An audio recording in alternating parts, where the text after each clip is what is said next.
Hello everyone, it's lesson number 8 या आप कह सकते हैं कि जो यूपीएससी 2020-24 के लिए आप जितने भी एग्ज़ाम देने वाले हैं, even not for UPSC, even other state PCS, और फिर not only for prelims examination, even for mains examinations, और इवन उसके आगे के भी एग्जामिनेशंस के लिए ये जो पार्ट 8 है ये बड़ा इंपॉर्टेंट रहने वाला है। और पार्ट 8 में एक्चुअल में हम लोग जिस टॉपिक पे बात करने वाले हैं वो है यूनिवर्स और पार्टिकल फिज़िक्स। फ़िलहाल पार्टिकल फिज़िक्स कभी भी कोई चैप्टर नहीं है अगर आप अपने सिलेबस को देखो मेंस में, लेकिन फिर भी क्वेश्चन यूपीएससी ने पूछे हैं। 2018 में क्वेश्चन यूपीएससी ने पूछा बोस आइंस्टाइन स्टैटिस्टिक्स को लेकर, बीएस को लेकर, जबकि बोस आइंस्टाइन कंडेंसेट और Einstein general theory of relativity मैं बार बार पढ़ाता रहा हूँ। और अगर आप देखो तो 2017 के ही आसपास यूपीएससी ने Einstein general theory of relativity पर भी क्वेश्चन पूछा है। जैसा कि आप जानते हैं कि जो सेशन मैं लेता हूँ यूट्यूब पर, वहाँ पर मैं थोड़ी कोशिश करता हूँ कि जो स्टैटिक पार्ट भी होते हैं उनको भी टच करूँ, but in this short period of time is not possible to complete all the entire static part. So let us start, जितना भी हो सकता है कोशिश करते हैं। और एक बात और मैं बताऊं कि ये जो साइंस एंड टेक है ये एक विषय है, और जो मैं जो ज़ोर से बार बार चिल्लाता और या कह लीजिए बकता हुआ मिल जाऊंगा, लेकिन ये बकना और बोलना जो है बहुत ज़रूरी है, कि कुछ लोगों की आवाज़ जब ज़ोर से आवाज़ आती है तभी उन्हें सुनाई देता है।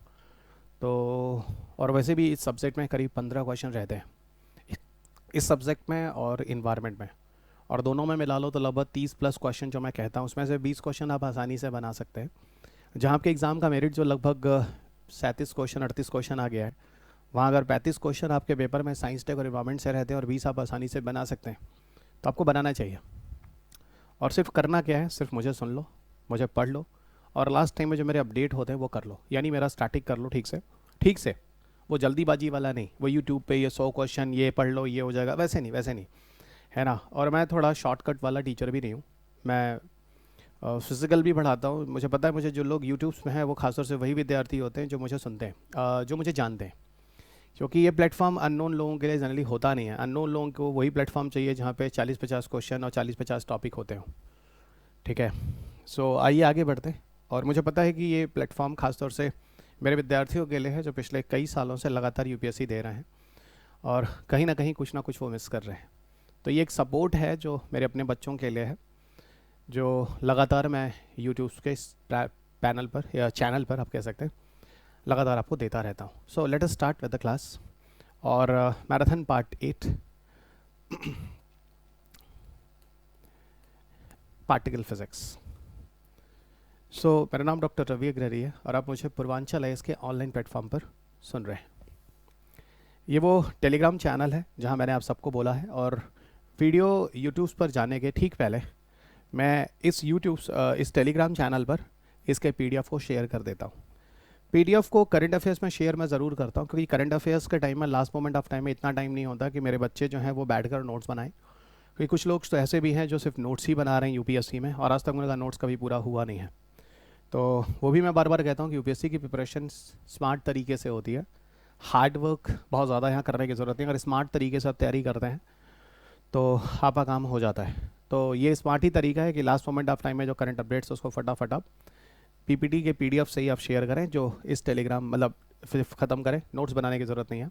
और इन वीडियोस को एक बार तो थारोली आप सुने, और दूसरी तीसरी बार आप फास्ट मोड में ले जाके सुन लें, तो आपका काफ़ी काम हो जाता है।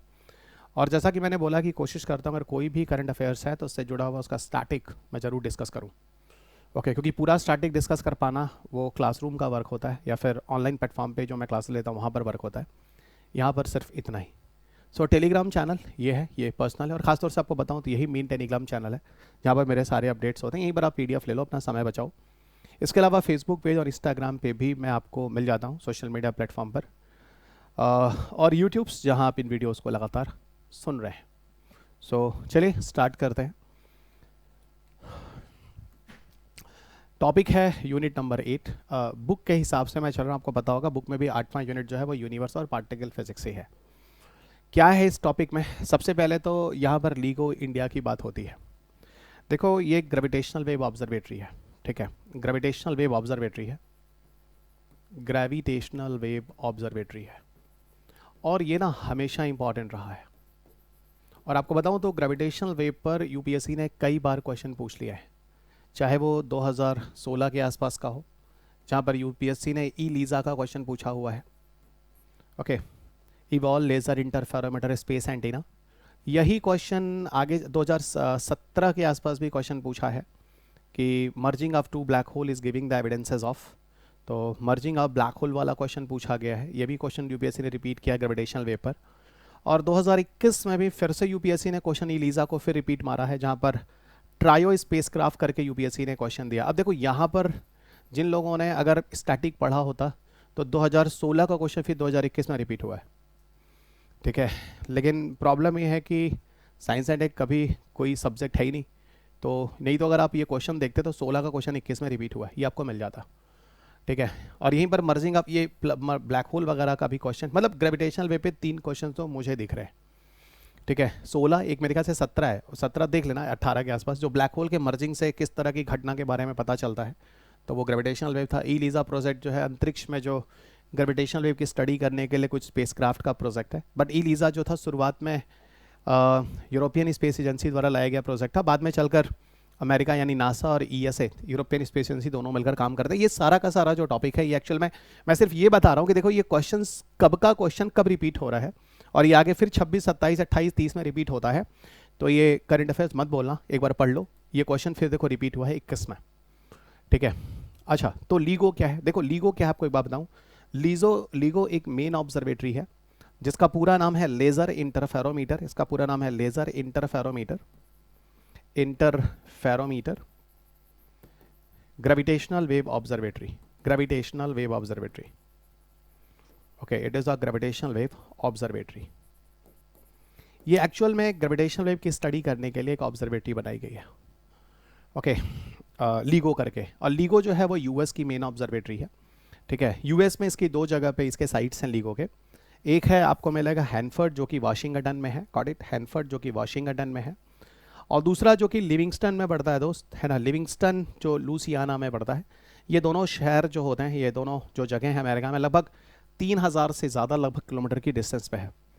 और लीगो का जो तीसरा ऑब्जर्वेटरी है वो भारत में जो बन रहा है, डेवलपिंग फेज़ में है, जो यहाँ पर न्यूज़ में है। और ये वही है जो ग्रेविटेशनल वेव की स्टडी के लिए है। ग्रेविटेशनल वेव की स्टडी करने के लिए जो ऑब्जर्वेटरी है, हाँ GWO कह देता हूँ, वो एक तो ग्राउंड बेस्ड ऑब्जर्वेटरी है और दूसरा स्पेस बेस्ड ऑब्जर्वेटरी। यानी गुरुत्वाकर्षण तरंगों का अगर अध्ययन करना है तो ज़मीन पर भी कुछ वेधशालाएँ यानी ऑब्जर्वेटरीज बनाई गई हैं, कुछ बन रही हैं। जो बन रही हैं वो लीगो इंडिया है, और लीगो इंडिया जो बन रहा है वो एक्चुअल में हिंगोली डिस्ट्रिक्ट, महाराष्ट्र, ठीक है ना, महाराष्ट्र। और हिंगोली एक गोली भी आती है जो आप हाजमोला के साथ सुनते होंगे, हिंगोली डिस्ट्रिक्ट महाराष्ट्र, तो ये वहीं पर है, ठीक है, और ये वहीं पर बन रहा है, ठीक है। और पार्लियामेंट वगैरह में इसे पास भी कर दिया गया। और ये लीगो जो है वो यूएस की ऑब्जर्वेटरी, यानी 2 ऑब्जर्वेटरी यूएस की काम कर रही है, हैनफर्ड और लिविंगस्टन में, ये वाशिंगटन और ये लूसियाना में। और तीसरा जो लीगो इंडिया भारत में हिंगोली महाराष्ट्र में बन रहा है, इस पर चर्चा करेंगे, ठीक है। मैं अभी बात कर रहा था कि ग्रेविटेशनल वेव की स्टडी करने के लिए, ओके, ज़मीन पर भी ऑब्जर्वेटरी है और अंतरिक्ष में भी ऑब्जर्वेटरी है। अंतरिक्ष में ऑब्जर्वेटरी जो है वो बन रहा है, उसी को हम ई लीज़ा प्रोजेक्ट के नाम से जानते हैं। Evolve laser interferometer space antenna, जो 2016 और फर्दर 2021 के आसपास क्वेश्चन रिपीट मारा है यूपीएससी ने। और ग्राउंड बेस्ड जो ऑब्जर्वेटरी है उनमें से 6 है जो न्यूज़ में रहता है, 6 है जो न्यूज़ में रहता है, उसकी एक फ़ोटो भी आपको दिखाता हूँ पूरा। और स्पेस में आपको ई लीज़ा ही है जो जानना है। और इस 6 में से एक जो है वो हमारे भारत में ही है, जो लीगो इंडिया जो भारत में बन रहा है, और ये जो बन रहा है वो है हिंगोली डिस्ट्रिक्ट महाराष्ट्र। तो दिस इज़ द इंफॉर्मेशन जो आपको अब बैकग्राउंड थोड़ा सा समझ में आ चुका होगा। अब यहाँ पे काफ़ी विद्यार्थियों के लिए जिन्होंने कभी पीछे स्टैटिक नहीं पढ़ा, उनके लिए क्वेश्चन होता है ग्रेविटेशनल वेव्स क्या होते हैं। ब्रह्मांड में एक्चुअल में क्या होता है, कुछ ऐसी घटनाएं होती हैं, इवन बहुत सारी घटनाएं होती हैं। आपको पता ही होगा ब्रह्मांड की ओरिजिन हम लगभग 13.6 बिलियन ईयर्स ए को मानते हैं, है ना। ब्रह्मांड की ओरिजिन्स यानी ओरिजिन ऑफ ब्रह्मांड लगभग 13.6 अरब साल पहले हुई थी, ओके, बिलियन ईयर्स, अरबों वर्ष पूर्व हुई थी। और वहाँ से लेके आज तक, अगर आप 2026 में मेरी क्लास सुन रहे हैं, तो उस साल से लेके आज तक ब्रह्मांड में बहुत सारी ऐसी घटनाएं हुई जिसकी वजह से गुरुत्वाकर्षण तरंगे यानी ग्रेविटेशनल वेव्स जनरेट हुए। ये ग्रेविटेशनल वेव ब्रह्मांड में बहुत दूर किसी घटना से जनरेट हुए, और ये ट्रेवल करते करते करते करते ये पूरे ब्रह्मांड में चले जाते हैं चारों तरफ। और ग्रेविटेशनल वेव की जो स्पीड होती है जो ट्रेवल करते हैं वो स्पीड ऑफ लाइट से जाती है, वो स्पीड ऑफ लाइट से जाती है। ओके, स्पीड ऑफ लाइट का मतलब होता है 3 लाख किलोमीटर पर सेकेंड, 3 लाख किलोमीटर पर सेकेंड।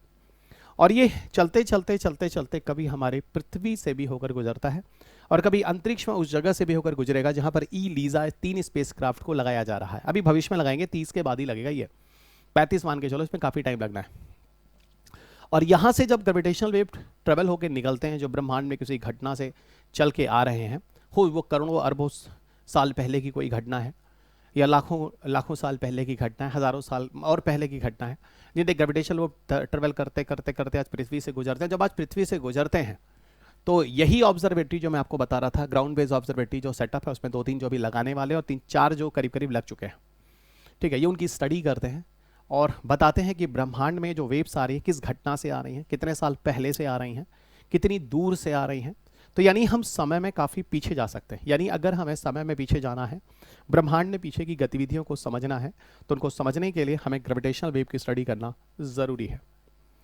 जैसे आप जानते होंगे कि जो सूरज की रोशनी होती है वो हमारे अर्थ पर 8 मिनट 20 सेकंड में आती है। यानी अगर 8 मिनट 20 सेकंड में सूरज की रोशनी अगर हमारी पृथ्वी पर आती है, इसका मतलब जो अभी आप रोशनी देख रहे हैं वो 8 मिनट 20 सेकंड पुरानी है, ठीक है। उसी तरह जो ग्रेविटेशनल वेव जो आप अभी रिसीव कर रहे हैं वो भी बहुत पुरानी है, वो पता नहीं कितने अरबों लाखों साल पहले किस जगह से अरबों खरबों किलोमीटर दूर से चलनी शुरू हुई होगी और आज पृथ्वी से चल के जा रही है। इस तरह करते करते हम ग्रेविटेशनल वेव ऑब्जर्वेटरी की स्टडी करके बहुत सारी घटनाओं के बारे में समझ सकते हैं। थोड़ा सा मैंने स्टैटिक आपको समझाने की कोशिश की है।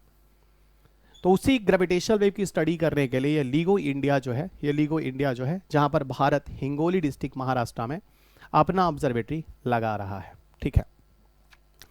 अब आइए आगे बढ़ते हैं।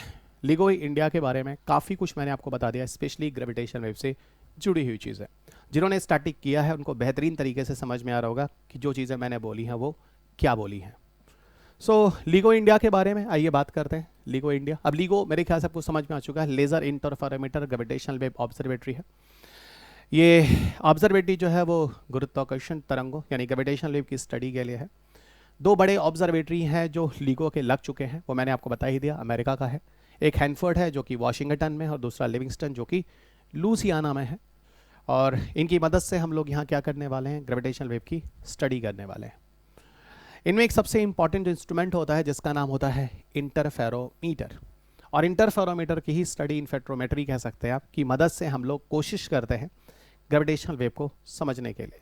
ग्रेविटेशनल वेव की स्टडी करने के लिए और भी ऑब्जर्वेटरी हैं, जैसे विर्गो है, इटली में है, कागरा है, जापान है, ठीक है। तो 4 आपके सामने हो गए, Hanford Washington, Livingston Louisiana, Virgo Italy और कागरा जापान। और 5वां आपने अभी सुना क्योंकि जो भारत में बन रहा है, ठीक है, जिसका नाम है लीगो इंडिया, जो अमेरिका का ही तीसरा प्रोजेक्ट है, ठीक है। एक और न्यूज़ में है जिसको हम कहते हैं जियो, GEO जर्मनी, ठीक है। लेकिन जियो जर्मनी के बारे में अगर देखा जाए तो काफ़ी साइलेंट है, पर पिक्चर में मैं आपको दिखाऊंगा जियो जर्मनी की लोकेशन भी। लीगो इंडिया ऐसे कहते हैं कि ये 5वां है दुनिया का और प्लान नेटवर्क है, ठीक है, फाइनल नोड पे है। अभी इसमें टाइम लगेगा दोस्त को बनने में, इसमें काफ़ी सारे इश्यूज भी हैं, इन्वायरमेंटल वगैरह कंसर्न भी है जिसको लेकर काफ़ी बात होती है। 5th लीगो ऑब्जर्वेटरी की ज़रूरत क्यों है, तो असल में रीज़न ये है कि ग्रेविटेशनल वेव्स जो कम स्ट्रेंथ वाले भी आते हैं उनकी स्टडी करनी काफ़ी ज़रूरी है। और ग्रेविटेशनल वेव एक्चुअल में बहुत कम स्ट्रेंथ के होते भी हैं। असल में जो लीगो ऑब्जर्वेटरी जो तीसरा भारत में लगाया जा रहा है उसके बारे में बात बताऊं तो ये इसके जो आर्म्स हैं ना, वो जो पुराने लीगो हैनफोर्ड और लिविंगस्टन में लगे हैं उसका 2 गुना है। यानी जिस जगह पर स्टडी करने वाले उसकी आर्म्स जो है वो एल शेप की है और 4-4 किलोमीटर की जगह यहाँ पर 8-8 किलोमीटर के आर्म्स को लगाए गए हैं, ठीक है, इस पूरे के पूरे ऑब्जर्वेटरीज में। कुछ लोगों के सर के ऊपर से जाना संभव है जिन्होंने कभी चीज़ों को पढ़ा नहीं होगा, जबकि इन्होंने कभी देखा भी नहीं होगा कि 3 साल के क्वेश्चंस आ चुके हैं। थोड़ा सा मैं ऑब्जर्वेटरीज के बारे में आपको और समझाने की कोशिश करूँगा, ठीक है, थोड़ा रुकिएगा, ठीक है। इसका पूरा का पूरा जो फंडिंग है, ठीक है, इसकी पूरी फंडिंग है डिपार्टमेंट ऑफ एटॉमिक एनर्जी और DST जो है वो department of science and technology वो इसको बियर कर रहा है। अमेरिका का जो ऑब्जर्वेशन है, जो नेशनल साइंस फाउंडेशन है, वो खास तौर से funded the LIGO laboratory in US, provides hardware, technical data training और असिस्टेंस फॉर द प्रोजेक्ट। ये पूरा का पूरा काम यही करता है और इसका एसोसिएशन जो है हमारा लीगो इंडिया है। ओके ठीक है, इसमें काफ़ी फ़ायदा होने वाला है, ये काफ़ी हद तक काफ़ी एक्यूरेसी और क्वालिटी के साथ इस इंफॉर्मेशन की जानकारी देता है। ठीक है, इस ऑब्जर्वेटरी के बारे में बात करें, आप ग्रेविटेशनल वेव एक्चुअल में है क्या, थोड़ी सी इस पर बात करते हैं।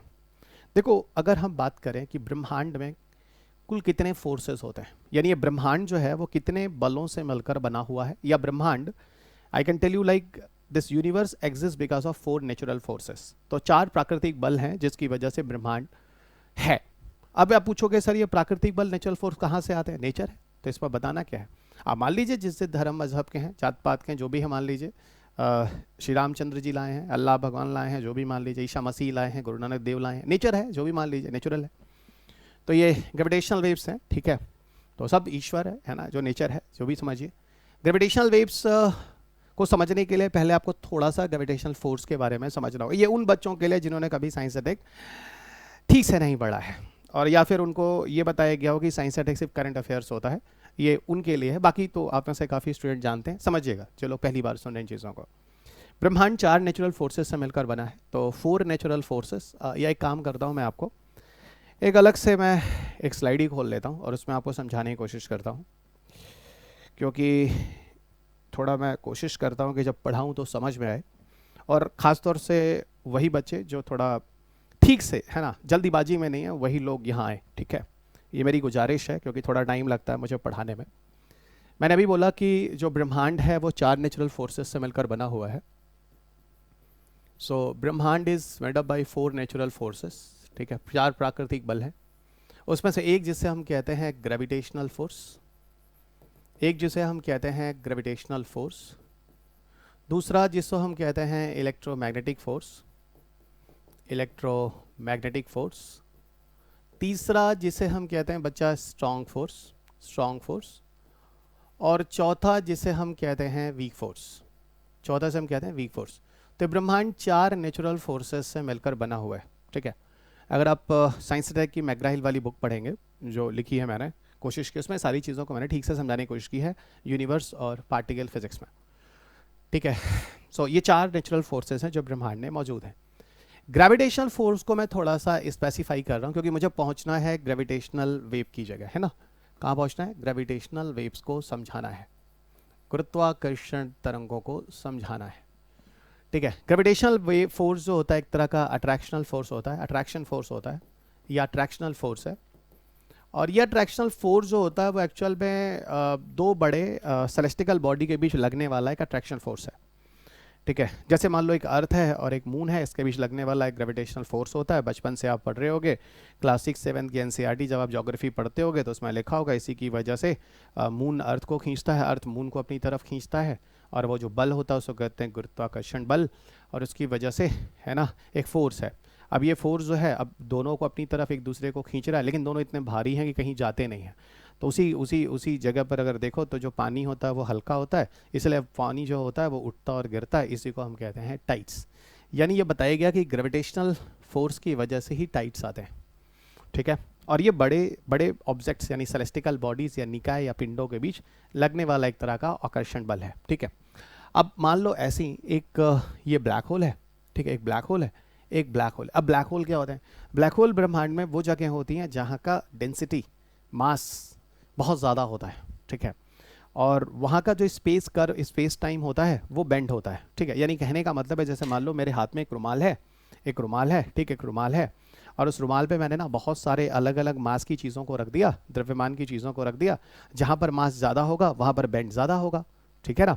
तो ब्लैक होल ऐसी जगह होती है जहाँ का मास इतना ज़्यादा होता है, डेंसिटी इतनी ज़्यादा होती है कि वो चीज़ बहुत ज़्यादा बेंड होती है, और उसके अगल बगल जितनी भी चीज़ें होती हैं उसके अट्रैक्शन में आ जाती हैं, और अट्रैक्शन में आ जाती है तो क्या होता है, उसी को कहते हैं ग्रेविटी, और उसके से चीज़ उसी तरफ खींच जाती है। यानी कोई भी चीज़ अगर ब्लैक होल के करीब जाती है तो वहाँ का मास इतना ज़्यादा होता है, डेंसिटी इतनी ज़्यादा होती है, ग्रेविटी इतनी ज़्यादा होती है कि वहाँ पर चीज़ें जाकर ख़त्म हो जाती हैं, वहाँ से कुछ भी बचकर वापस नहीं आता। तो मान लो उसी तरह से 2 ब्लैक होल है, तो ब्लैक होल आपको खुद समझ में थोड़ा सा आ गया होगा, शॉर्ट में जितना समझा सकूँ मैंने कोशिश की है, कि 2 बड़े मैसिव साइज के ऑब्जेक्ट होते हैं, और ये 2 ऑब्जेक्ट हैं एक दूसरे के करीब करीब आ जाते हैं ब्रह्मांड में। और जब ब्रह्मांड में एक दूसरे के करीब आ जाते हैं तो क्यों आते हैं, बिकॉज ऑफ ग्रेविटेशनल फोर्स, ये इसको खींचता अपनी तरफ, ये इसको खींचता अपनी तरफ, और धीरे धीरे दोनों अपनी ऊर्जा रिलीज कर रहे होते हैं। जैसे मान लो एक गर्ल है, एक बच्ची है यहाँ पर, एक लड़की है यहाँ पर, इन दोनों बच्चियों ने एक दूसरे का हाथ पकड़ रखा है ना, और एक दूसरे के चारों तरफ घूम रहे। घूमते घूमते घूमते घूमते क्या एक दूसरे को खींच रहे होते हैं, यानी अट्रैक्शन में है। धीरे धीरे इनकी ऊर्जा कम हो रही होती है और अंत में इतना होता है कि दोनों एक दूसरे से भिड़ जाती हैं। लेकिन भिड़ेंगे नहीं, क्योंकि दोनों के पास मस्तिष्क है, दोनों हाथ छोड़ देंगी। अब जब भिड़ेंगी, मान लो अगर भिड़ जाती हैं, तो इनके अगल बगल वेव्स निकलते हैं। उसी तरह ऐसे समझने की कोशिश करो कि ये दो ब्लैक होल है, ये एक ब्लैक होल ए है, ब्लैक होल बी है। ब्लैक होल मैंने आपको समझा दिया, दो ऐसे बॉडी है ना, या एक ऐसी बॉडी ब्रह्मांड में जो बहुत ज़्यादा मैसिव मास और डेंसिटी वाली है, जिसकी ग्रेविटी बहुत ज़्यादा है, और दोनों एक दूसरे के पास आ गए। आते आते ऐसा हुआ, घूमते घूमते दोनों की ऊर्जा रिलीज होने लगी, अंत में ऐसा हो गया दोनों एक दूसरे से फ्यूज कर गए। अब ये किस फोर्स की वजह से एक दूसरे के करीब आए? Gravitational force. ये ग्रेविटेशनल फोर्स कहाँ से आया? कुछ नहीं पता, ब्रह्मांड में मौजूद है, नेचुरल फोर्स है, ये मैंने आपको शुरू बता दिया। करते करते एक दूसरे के करीब आने का जब ये फ्यूज होंगे, तो फ्यूज होने के बाद एक वेव्स निकलता है। ये देखो जो वेव्स निकल रहा है, और जो चारों तरफ निकलता है, ये देखो बच्चा, ये चारों तरफ निकल रहा है, ये चारों तरफ निकल रहा है, चारों तरफ निकल रहा है, चारों तरफ निकल रहा है, चारों तरफ निकल रहा है, चारों तरफ निकल रहा है। और ये ग्रेविटेशनल वेव्स जो होते हैं, मान लो ये पृथ्वी है ना, ये देखो दोस्त, ये मान लो पृथ्वी है, ये पृथ्वी है, अर्थ है, तो यहाँ से वो इन करता है और यहाँ से थोड़ी देर के बाद आउट होके बाहर निकल जाता है। अब ये जो ग्रेविटेशनल वेव्स यहाँ पे ग्रेविटेशनल फोर्स की वजह से फ्यूज होने के बाद निकले, इसलिए इनको ग्रेविटेशनल वेव्स कहते हैं। यही ग्रेविटेशनल वेव जो होता है वो स्पीड ऑफ लाइट से चलता है। स्पीड ऑफ लाइट का मतलब आपको समझ में आ गया, I told you 3 lakh kilometre पर सेकेंड। और जब कभी वो ब्रह्मांड से पता नहीं कितनी दूर ये घटना हुई है, चल रहा है, एक समय ऐसा आएगा जब वो हमारी पृथ्वी से होकर गुजरेगा। अब इसी पृथ्वी पर क्या होगा? ऑब्जर्वेटरी होगा। ये ऑब्जर्वेटरी क्या करेंगे? उनकी स्टडी करने की कोशिश करेंगे, उनको जानने की कोशिश करेंगे, और इन्हीं ऑब्जर्वेटरी की मदद से हमें पता चलेगा कि ग्रेविटेशनल वेव जो गए हैं वो हैं कौन से हैं, कैसे हैं। आइए अब आगे बढ़ते हैं। मैंने बहुत कुछ आपको कोशिश की है स्टैटिक समझाने की। अब यहाँ आते हैं, ठीक है, इधर आइए। तो वही बात कह रहा है कि ripple of the space time produce the movement of large celestial bodies like stars and planets. Okay, अच्छा एक बात और बताता हूँ कि इसको समझने के लिए थोड़ा सा आपको आइंस्टाइन को भी समझना होगा। और आइंस्टाइन ने ये बोला था कि अंतरिक्ष एक स्पेस टाइम है, ठीक है, अंतरिक्ष जो है वो एक स्पेस टाइम है। और उसको समझाने के लिए मैं ना अपने हाथ में एक छोटा सा रुमाल लेता हूँ, ठीक है, एक फैब्रिक, और उसको समझाने की कोशिश करता हूँ। देखो ये एक फैब्रिक है, थोड़ा सा टेढ़ा मेढ़ा हो गया, पर कोशिश कर रहा हूँ। भाई जो बच्चे हैं, ठीक है, जो थोड़ा ठीक से साइंस टेक समझने आए हैं उनके लिए, है ना, ये एक रुमाल है। और इस रुमाल को आइंस्टाइन ने ऐसे बोलो समझो कि बोला कि ये एक स्पेस टाइम है, उसमें एक डायमेंशन ये है अंतरिक्ष, स्पेस बोलो, एक डायमेंशन ये है टाइम बोलो, स्पेस टाइम। और यही स्पेस टाइम है जिस पर पूरा का पूरा ब्रह्मांड मौजूद है। तो आइंस्टाइन ने ब्रह्मांड को समझाने के लिए कपड़े की तरह समझो, कपड़े की तरह समझाने की कोशिश की। उन्होंने बोला कि एक ब्रह्मांड है और इसी कपड़े पर जो सारे सेलेस्टिकल बॉडी मौजूद है। अब जिसका मास जितना ज़्यादा होगा, बाकी चीज़ें उसके अट्रैक्शन में होंगी। इसको समझाने के लिए मैं आपको आसानी से समझा सकता हूँ।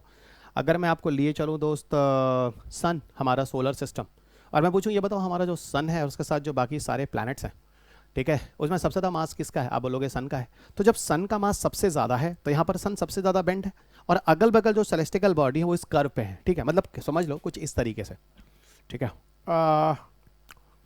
कोई नहीं, वही मतलब समझ नहीं आता आपको कितना मैं समझाऊँ, ठीक है। ये उन बच्चों के लिए ज़्यादा अच्छा होता होगा जिन्होंने मुझे ठीक से सुना है, पर चलिए कोई नहीं, बार बार बोलना भी, आप में से काफ़ी लोग उल्टी सीधी गालियाँ भी देते हैं मुझे, पर ठीक है, गालियाँ वही देते हैं जो फ्रस्ट्रेट होते हैं, ठीक है। तो ये मैं भी मान लेता हूँ, कोई बात नहीं, बच्चे की कोई गलती नहीं है, बच्चा इतना परेशान है कि अंत में वो क्या करे। और लास्ट टाइम है जब वो ये वीडियो को देखता है तो उसको थोड़ा सा और सर के ऊपर जाता है कि ये चल क्या रहा है, ठीक है।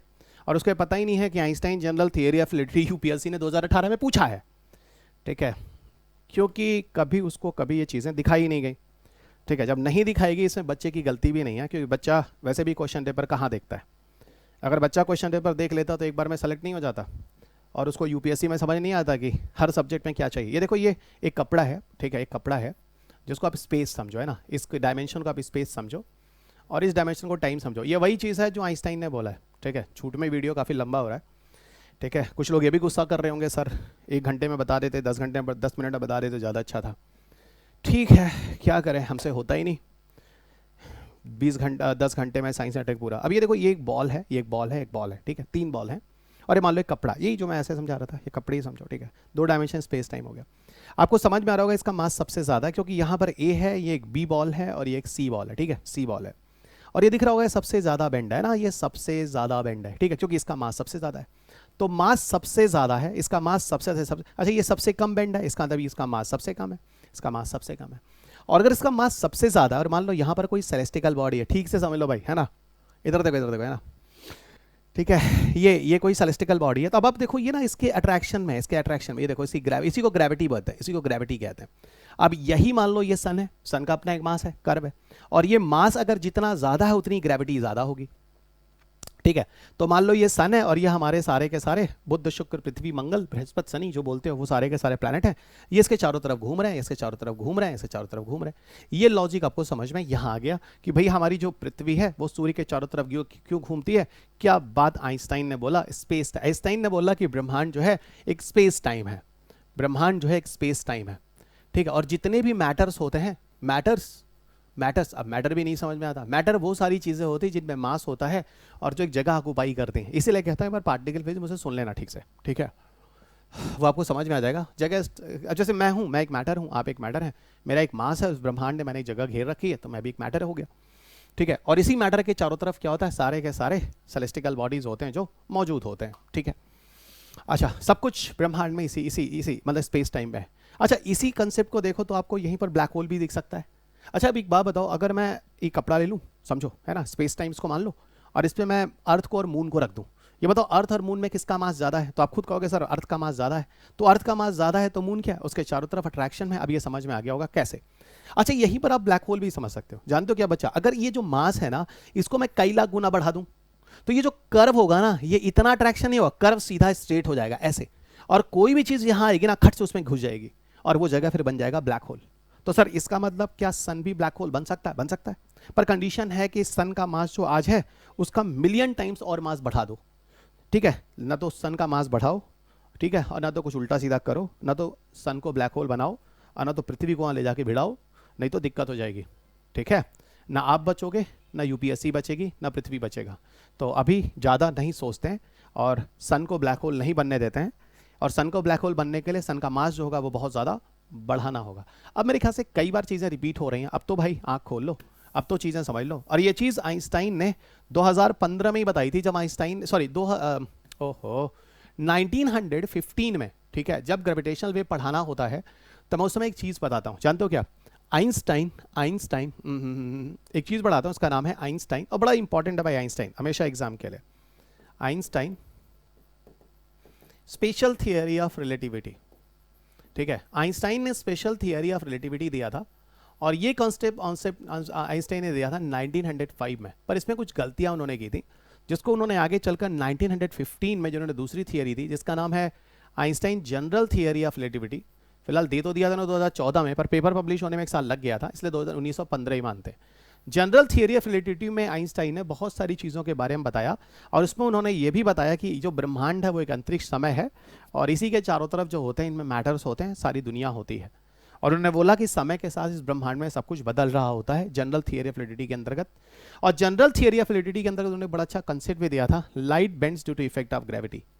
और light bends due to effect of gravity, जब यूपीएससी ने क्वेश्चन, सोचो ये क्वेश्चन यूपीएससी ने मेरे ख्याल से 2017 के प्रीलिम्स में पूछा था, यानी 1915 में आइंस्टाइन की थियरी है, 102 साल बाद ये क्वेश्चन करंट अफेयर्स में आया था, 102 ईयर्स है ना लेटर करंट अफेयर्स क्वेश्चंस, है ना, ये साइंस एंड टेक में आया था।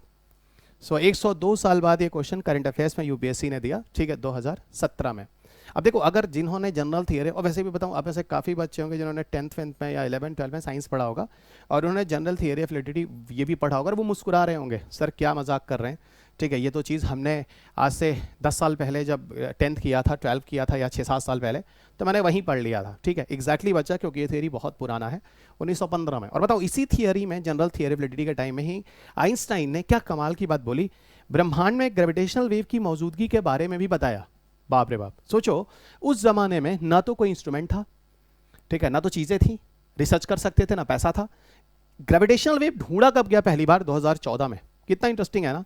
और 2015 तक जाके पेपर पब्लिश हुआ, यानी 100 साल लग गए इस ग्रेविटेशनल वेव को प्रैक्टिकली प्रूव करने में। तो आइंस्टाइन को अब कितना जीनियस समझ सकते हैं, आप समझ सकते हैं मैं कहना क्या चाह रहा हूं। और बताए, इसी आइंस्टाइन के साथ हमारे एक भारतीय वैज्ञानिक थे जिनका नाम था प्रोफेसर सत्येंद्रनाथ बोस।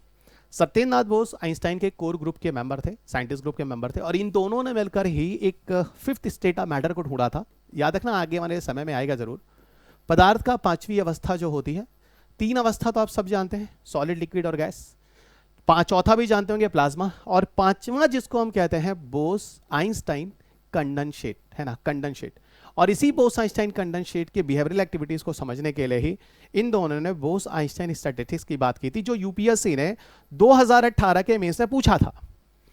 अब बताओ, बोस-आइंस्टाइन कंडेंसेट और स्टैटिस्टिक्स, इन सब की बात 1924 में हुई थी, ठीक है, और यूपीएससी तो क्वेश्चन में 2018 में पूछता है, ठीक है, जबकि ये सारी चीजें मैंने स्टैटिक में आपको पिछले 20 साल से पढ़ा रहा हूं, ठीक है, ये भी नहीं मैं आज पहली बार बता रहा हूं, पिछले 15-20 साल से मैं चीजों को पढ़ा रहा हूं, बार बार चिल्ला रहा हूं, लेकिन आप ये चीजों को नहीं समझ रहे हैं, ठीक है। और इसलिए कभी कभी तो गुस्सा भी आता है, क्योंकि जब पढ़ाने के बाद और आप उन चीज़ों को नहीं करते हैं और कहने के बाद भी इन चीज़ों को नहीं करते हैं, तो गलती आपकी है। देखिए, अब गूगल कर लीजिएगा 1924, या किताब जिनके पास है साइंस देखिए उसको देखिएगा खोलकर, पार्ट मैंने लिखा है बोस-आइंस्टाइन कंडेंसेट, ये सारी चीज़ें 1924 में हुई थी। स्टैटिस्टिक्स भी जो यूपीएससी मेंस में क्वेश्चन रहा था, ठीक है, ये है ना, ये सारे लॉजिक भी उसी समय के दिए गए हैं, ठीक है।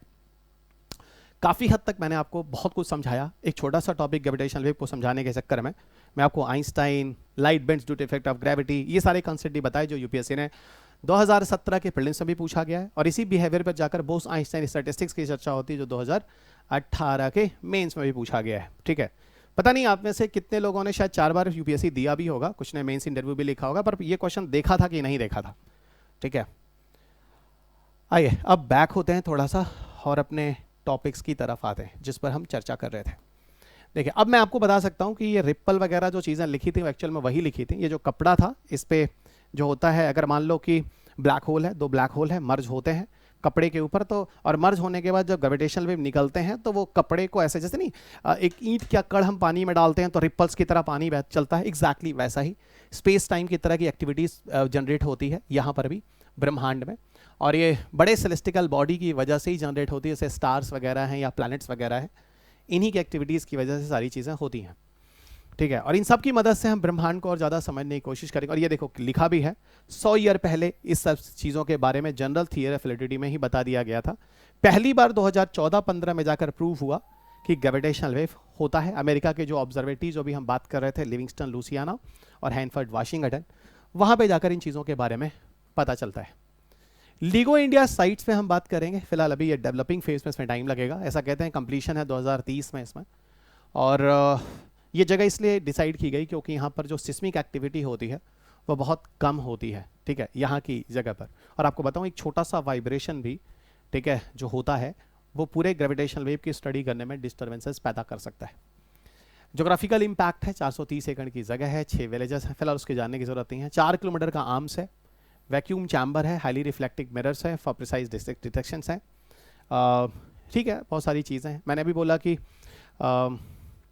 अच्छा एक बात और बता दूं, जो यहाँ पर कुछ न्यूज़ है वो थोड़ा सा सस्पेंस है, यहाँ पर बहुत डाउट भी है। यहाँ पर जैसे ऐसा बोला गया कि जो अमेरिका के जो ऑब्जर्वेटरीज़ हैं उनकी जो आर्म्स है वो 4-4 किलोमीटर लंबे हैं, मैं पिक्चर भी दिखा दूंगा आपको। और भारत का जो होगा वो 4 नहीं, वो 8 बनाया जाएगा। लेकिन अभी यहाँ पर कुछ डाउट्स हैं, जो अभी भी इनकी साइट्स वगैरह पे कहीं कहीं 4 लिखा रहा है और कहीं कहीं 8 किलोमीटर लंबा लिखा रहा है, ठीक है। देखो मैं आपको थोड़ा सा पिक्चर भी दिखा देता हूँ, जो ग्रेविटेशनल वेव ऑब्जर्वेटरी है।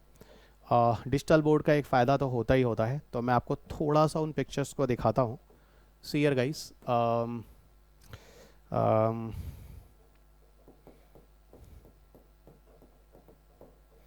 ग्रेविटेशनल वेव ऑब्जर्वेटरी, ठीक है, ग्रेविटेशनल वेव ऑब्जर्वेटरी, ये देखो। और इमेजेस दिखाता हूँ आपको, पिक्चर्स दिख जाएंगे।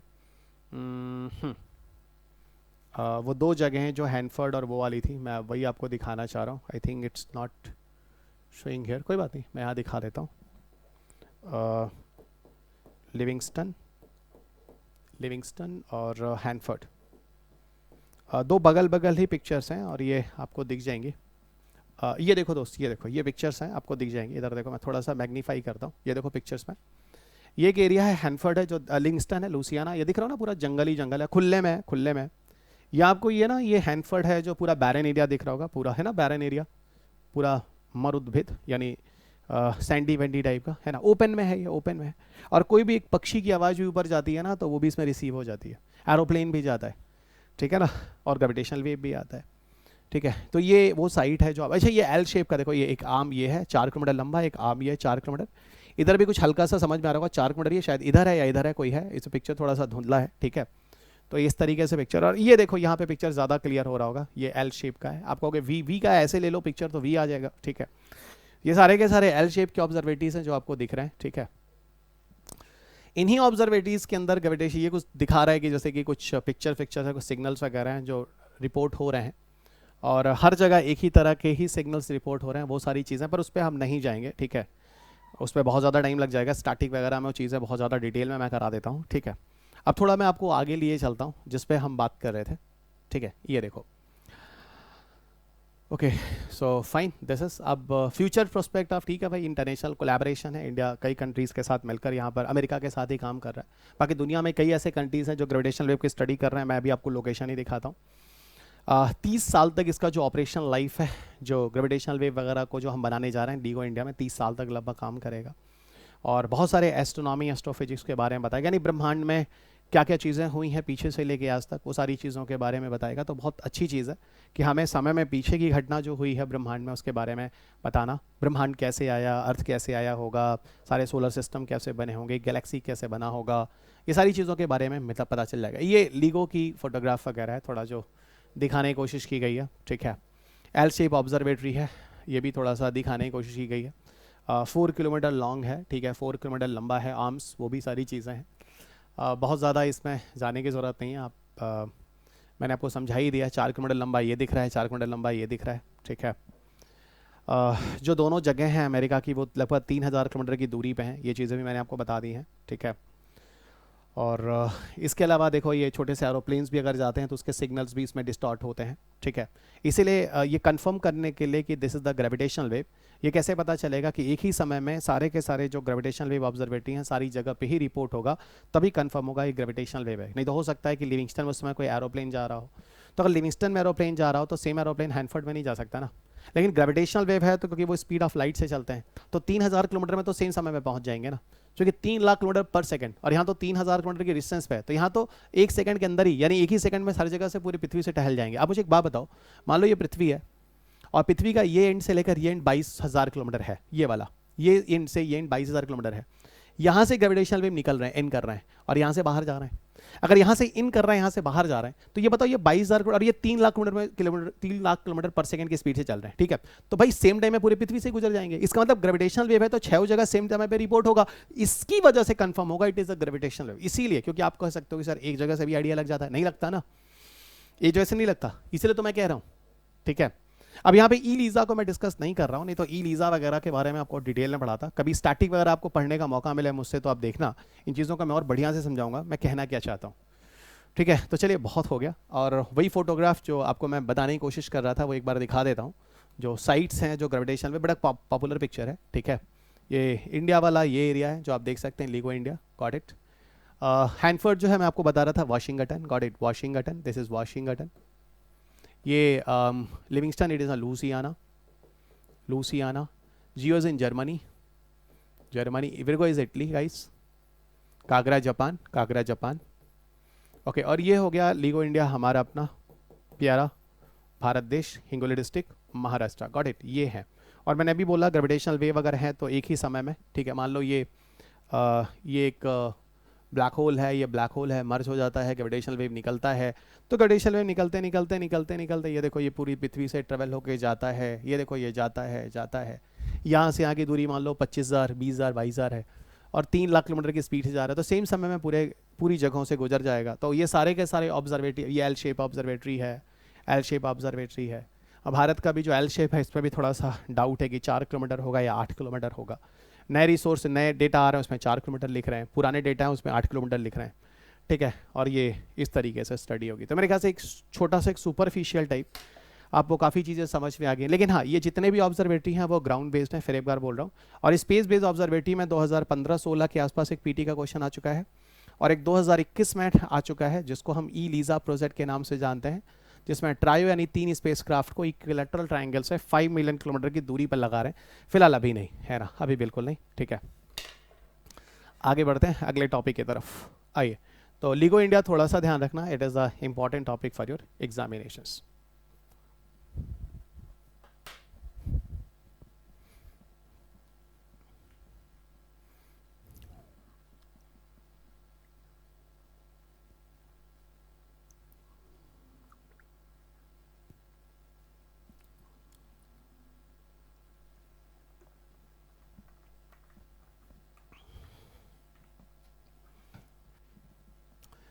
अगले टॉपिक की तरफ चलते हैं। इट्स वेरी इंपॉर्टेंट टॉपिक, और ये चीज़ भी कहीं ना कहीं ब्रह्मांड से ही जुड़ी हुई है।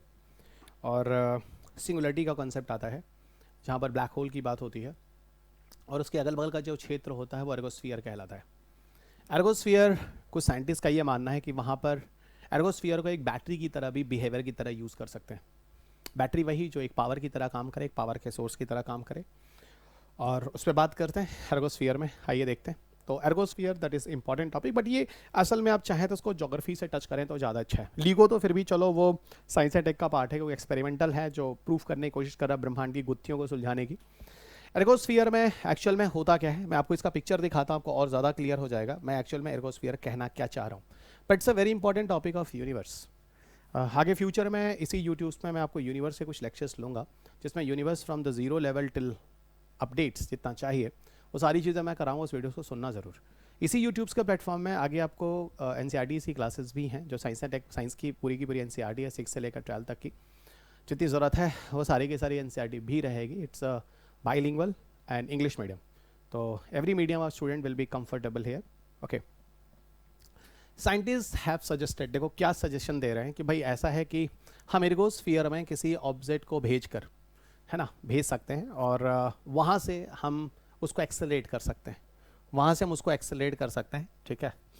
और एक्सेलरेट करने के लिए जो ब्लैक होल का डायरेक्शन होता है, ठीक है, black hole direction of rotation होता है, उसी डायरेक्शन में ले जाकर हम उसकी स्पीड को बढ़ा सकते हैं। ये क्या कॉन्सेप्ट हो सकता है अभी आपको बहुत ज़्यादा क्लियर नहीं हो रहा हो, धीरे धीरे सुनिएगा, आपको भी चीज़ें समझ में आ जाएंगी। तो साइंटिस्ट ने एक सजेशन दिया, बैठी का किसी ऑब्जेक्ट को हम एर्गोस्फीयर में ले जाते हैं, और एर्गोस्फीयर में जो ब्लैक होल होता है उसके चारों तरफ का एरिया जो होता है वो एर्गोस्फीयर कहलाता है। ब्लैक होल तो इतना ज़्यादा अट्रैक्शन वाला क्षेत्र होता है, वहाँ कोई भी चीज़ रुक नहीं पाएगी, वो सीधा उसके अंदर चली जाएगी। लेकिन जो अगल बगल एर्गोस्फीयर का क्षेत्र है ना, वो बड़ा ही इंटरेस्टिंग है। उसको हम एज अ पावर सोर्स की तरह यूज़ कर सकते हैं, एज अ बैटरी की तरह भी यूज़ कर सकते हैं, और वहाँ पर किसी भी चीज़ को ले जाकर उसकी स्पीड बढ़ा सकते हैं। तो ब्रह्मांड में काफ़ी दूर और दूर जाकर स्टडी करवाना संभव हो पाएगा भविष्य में, ठीक है। अब बात होती है कि एर्गोस्फीयर है क्या। तो ठीक है भाई, ये एक ग्रीक वर्ड है एर्गॉन, है ना, जिसका मतलब होता है कार्य यानी वर्क, और एक रीज़न होता है जहाँ पर एनर्जी और इवन मास जो होता है एक्सट्रैक्ट किया जा सकता है, ठीक है, जहाँ पर एनर्जी और मास को एक्सट्रैक्ट किया जा सकता है। अब क्या एनर्जी और क्या मास आपको धीरे धीरे समझाऊंगा। एर्गोस्फीयर एक्चुअल में ऐसी जगह होती है, जो पिक्चर में और क्लियर हो जाएगा, जो जनरली इवेंट हॉराइजन और stationary limit of rotating black hole के बीच में होती है। इवेंट हॉराइजन एक घटना है जिसके साथ ही ब्रह्मांड की ओरिजिन मानी जाती है। ब्रह्मांड की ओरिजिन को समझाने के लिए इवेंट हॉराइजन, बहुत सारी इवेंट फिनोमेनाज हैं, बहुत सारे मॉडल्स हैं, बहुत सारे थियरीज हैं। इसमें इवेंट हॉराइजन है, सिंगुलरिटी है, स्ट्रिंग थियरी, स्टैंडर्ड मॉडल है।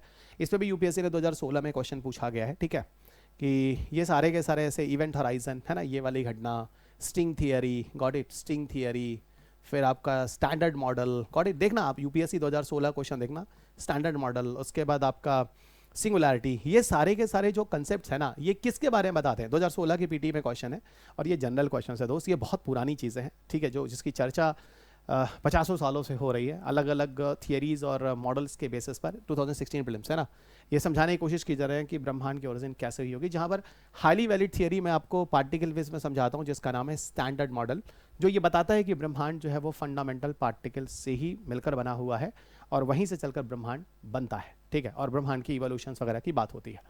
तो ये वही चीज़ें हैं जो यहाँ पर स्क्रीन पे लिखी गई हैं, जिसको थोड़ा मैं स्टैटिक से जोड़ने की कोशिश कर रहा हूँ।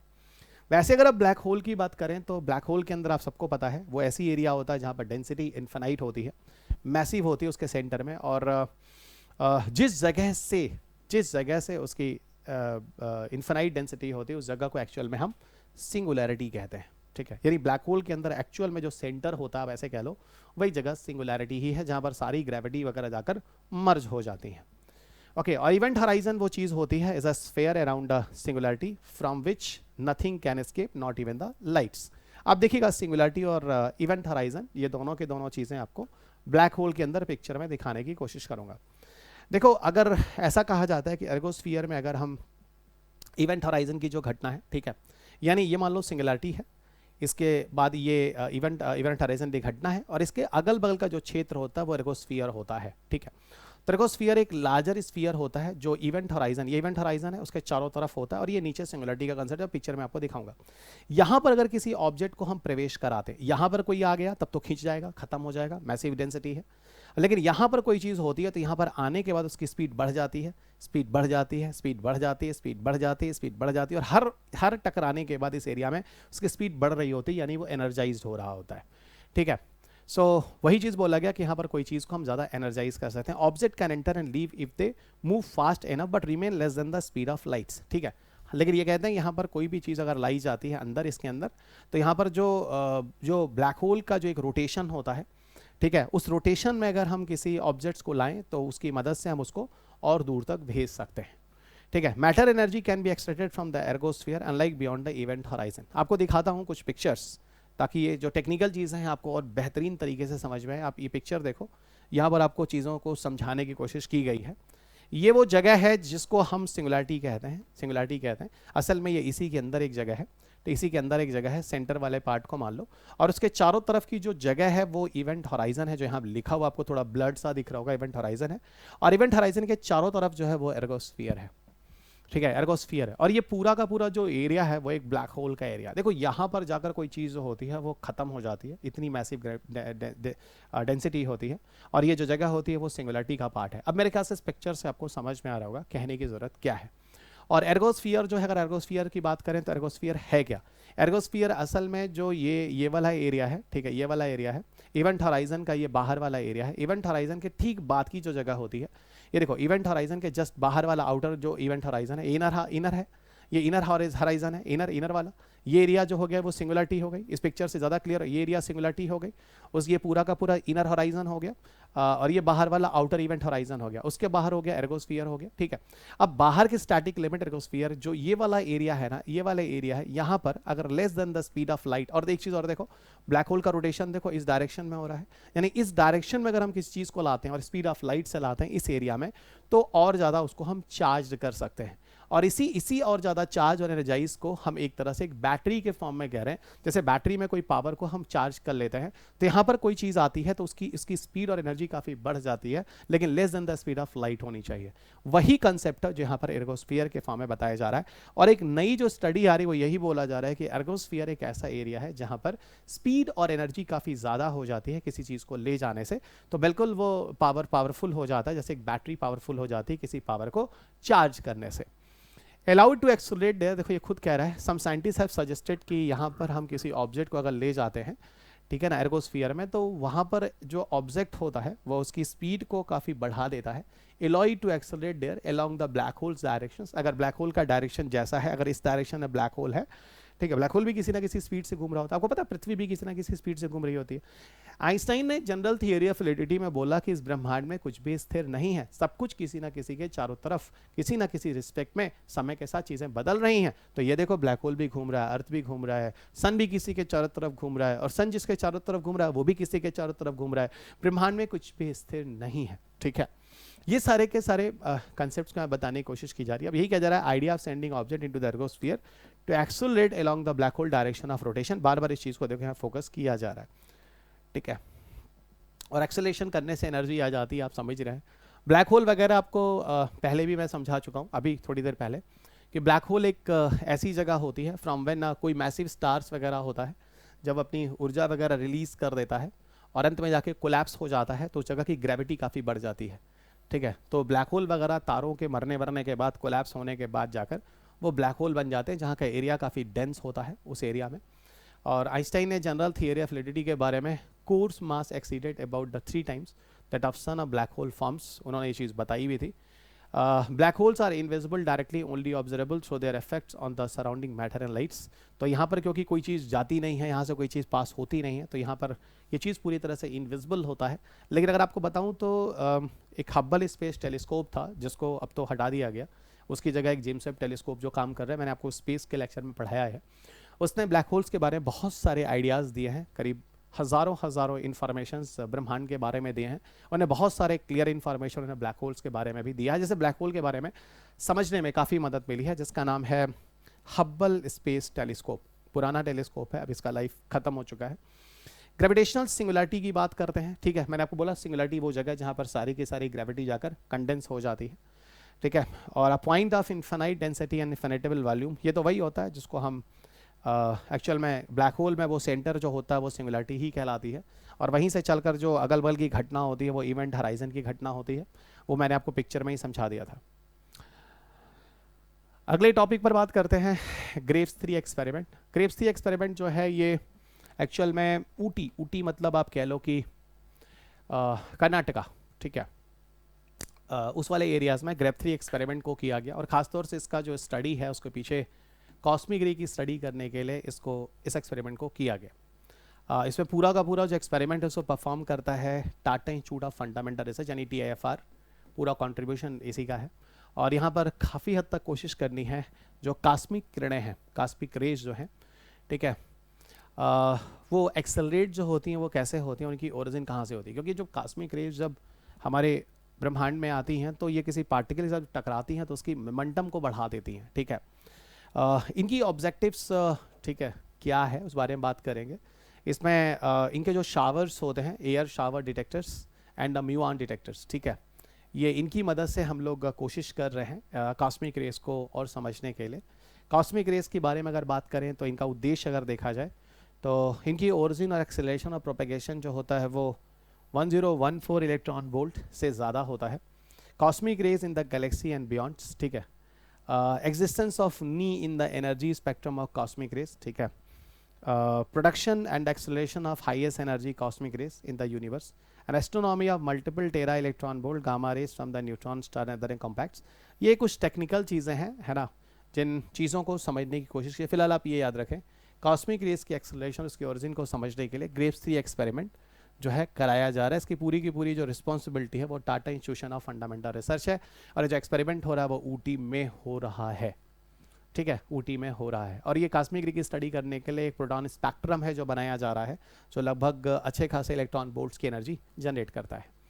अब कॉस्मिक रेज को समझना क्यों ज़रूरी है, इस पर थोड़ी सी चीज़ें आपको बताएं। तो एक लाइन में याद रखना, ब्रह्मांड को समझना है, ठीक है, तो ये ज़रूरी है। First identified over the century ago, ठीक है, तो इनकी जो जानकारी है वो सैकड़ों साल पहले की है लगभग। ये बहुत ज़्यादा एनर्जेटिक पार्टिकल्स होते हैं जो मौजूद होते हैं, और अर्थ जो है वो इस तरह के कॉस्मिक रेस को एक्सपीरियंस करता भी है, जैसे कि स्टडी हुई है। इनके बम्बार्डमेंट्स होते हैं जो अर्थ की तरफ आते हैं कॉस्मिक रेस से, आउटर स्पेस से हमारी स्पेस की तरफ आते हैं, यानी हमारे सोलर मंडल के, सौर मंडल के अंतर्गत, ठीक है। और ये सबसे बड़ी बात, ये ऑल डायरेक्शंस में इनकी स्टडी की गई है। और इंटायर अर्थ सरफेस पे देखा जाए तो कॉस्मिक रेज जो होते हैं वो पार्टिकल्स में एक ट्रिगर इफेक्ट डालते हैं। कैस्केडिंग का मतलब होता है एक दूसरे के साथ कोलिजन करके, दूसरा तीसरे के साथ करके, पूरे के पूरे ब्रह्मांड में जो डिफरेंट तरह के जो पार्टिकल्स होते हैं उनमें एक अलग ही तरह का मोमेंटम यूज़ करते हैं, ठीक है। और इसके अलावा ये पृथ्वी तक भी पहुंचते हैं, लेकिन इनकी स्पीड ऑफ लाइट तक नहीं होती, थोड़ी उससे कम होती, जैसा ऑब्जर्वेशन किया गया है। और इन शावर पार्टिकल्स के अंदर जो कॉस्मिक रेज को जो शावर्स आते हैं उनमें इलेक्ट्रॉन्स, फोटॉन्स, म्यूऑन्स, प्रोटॉन्स, न्यूट्रॉन्स, ये सारे के सारे पार्टिकल्स होते हैं जिसके बारे में किया गया है। कॉस्मिक रेज को समझने के लिए कुछ एनर्जी स्पेक्ट्रम का यूज़ किया जाता है, जनरली जिनकी रेंज 10⁻⁻8 से लेकर -20 इलेक्ट्रॉन वोल्ट तक होती है। इन्हीं रेंज ऑफ स्पेक्ट्रम में या फ्रीक्वेंसी रेंजेस वगैरह में ही जाकर कॉस्मिक रे की स्टडी होती है, जिसके लिए ये Tata institute of fundamental research काम कर रहा है ऊटी में। तो थोड़ा सा कॉस्मिक रे को लेके याद रखिएगा, या फिर ग्रेव्स 3 एक्सपेरिमेंट करके अगर नाम पूछता है तो याद रखिएगा ये एक्सपेरिमेंट कैसे जुड़ा हुआ है। कुछ ऐसे रिसर्च हैं जो नए अपडेट्स में आ रहे हैं about the origin of tellurium. Tellurium जो है कुछ स्टडी हुई है कि एक ऐसा एटम है, एलिमेंट है, जो कि न्यूट्रॉन स्टार्स के मर्जर के बाद उत्पन्न होता है। अब न्यूट्रॉन स्टार्स क्या होते हैं, जब आप स्टार्स की लाइफ साइकिल में जाते हैं तो न्यूट्रॉन स्टार उस स्टार की लाइफ साइकिल में होने वाली एक घटना है, ठीक है। न्यूट्रॉन स्टार जब मर्जिंग होती है, ठीक है, उस ड्यूरेशन ऑफ टाइम में ऐसा बोला गया कि जो फिजिसिस्ट है उन्होंने, भौतिकविद ने, उन्होंने ढूंढा है कि भाई ठीक है, टेल्यूरियम करके जो एलिमेंट है वो प्रोड्यूस होता है ड्यूरिंग द न्यूट्रॉन स्टार के मर्जर से। टेल्यूरियम है क्या, एक सेमी मेटालिक है, लस्ट्रस है, क्रिस्टलाइन है, ब्रिटल है, सिल्वर वाइट एलिमेंट है, एटॉमिक नंबर 52 होता है। इनमें मेटालिक और नॉन मेटालिक दोनों तरह की प्रॉपर्टी पाई जाती है। इसको बहुत तरीके से हम इसको यूज़ भी कर सकते हैं, और कहाँ कहाँ यूज़ कर सकते हैं मैं आपको बताता हूँ।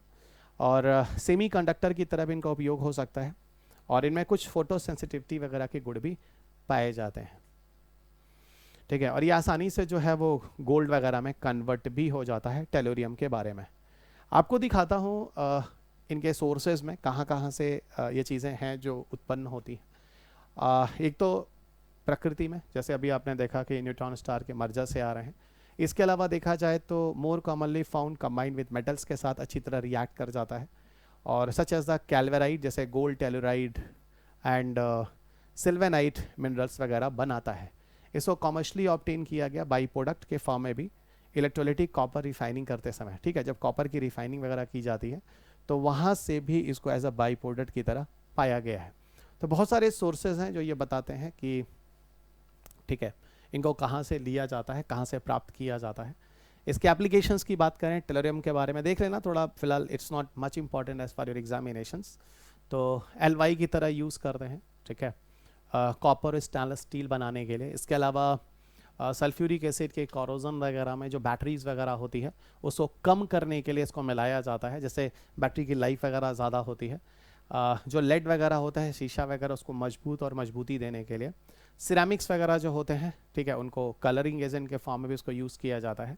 ऐसा कहते हैं सो कैडमियम के साथ और मरकरी के साथ मिलाया भी जाता है, जैसे फोटो सेंसिटिव सेमी कंडक्टर्स बनते हैं। पेट्रोलियम प्रोडक्ट्स वगैरह में क्रैकिंग कैटलिस्ट की तरह मिलाए जाते हैं, जैसे पेट्रोलियम क्वालिटी जो होती है उसको ऑक्टेन नंबर वगैरह कहते हैं, वो काफ़ी हद तक इम्प्रूव होती है। न्यूट्रॉन स्टार के बारे में छोटा सा लिख दिया है। Neutron star is exceedingly dense and compact celestial body when the core of the massive star collapse under its own gravity during the supernova explosions। और supernova explosion एक्चुअल में क्या होता है, डेथ फेज ऑफ स्टार होता है। यानी कहने का मतलब है जब कोई स्टार मर रहा होता है, तो स्टार जब मर रहा होता है तो लास्ट में वो जिस जगह पे पहुंचता है उस कंडीशन को हम न्यूट्रॉन स्टार कहते हैं।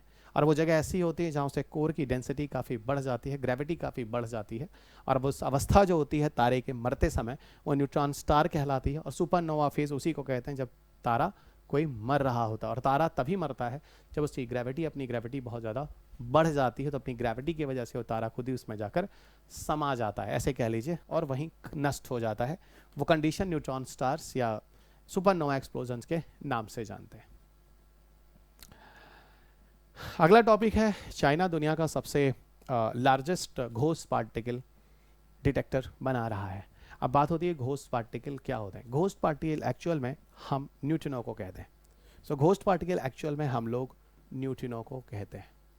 और न्यूट्रिनो को लेकर वैसे भी यूपीएससी ने कई क्वेश्चन पूछा है। मुझे याद है एक क्वेश्चन यूपीएससी ने आइस क्यूब को लेके पूछा था, ठीक है, आइस क्यूब को लेके पूछा था। ये दुनिया का सबसे बड़ा न्यूट्रिनो ऑब्जर्वेटरी है जो सदर्न पोल की तरह है, यानी अंटार्कटिका की तरफ है।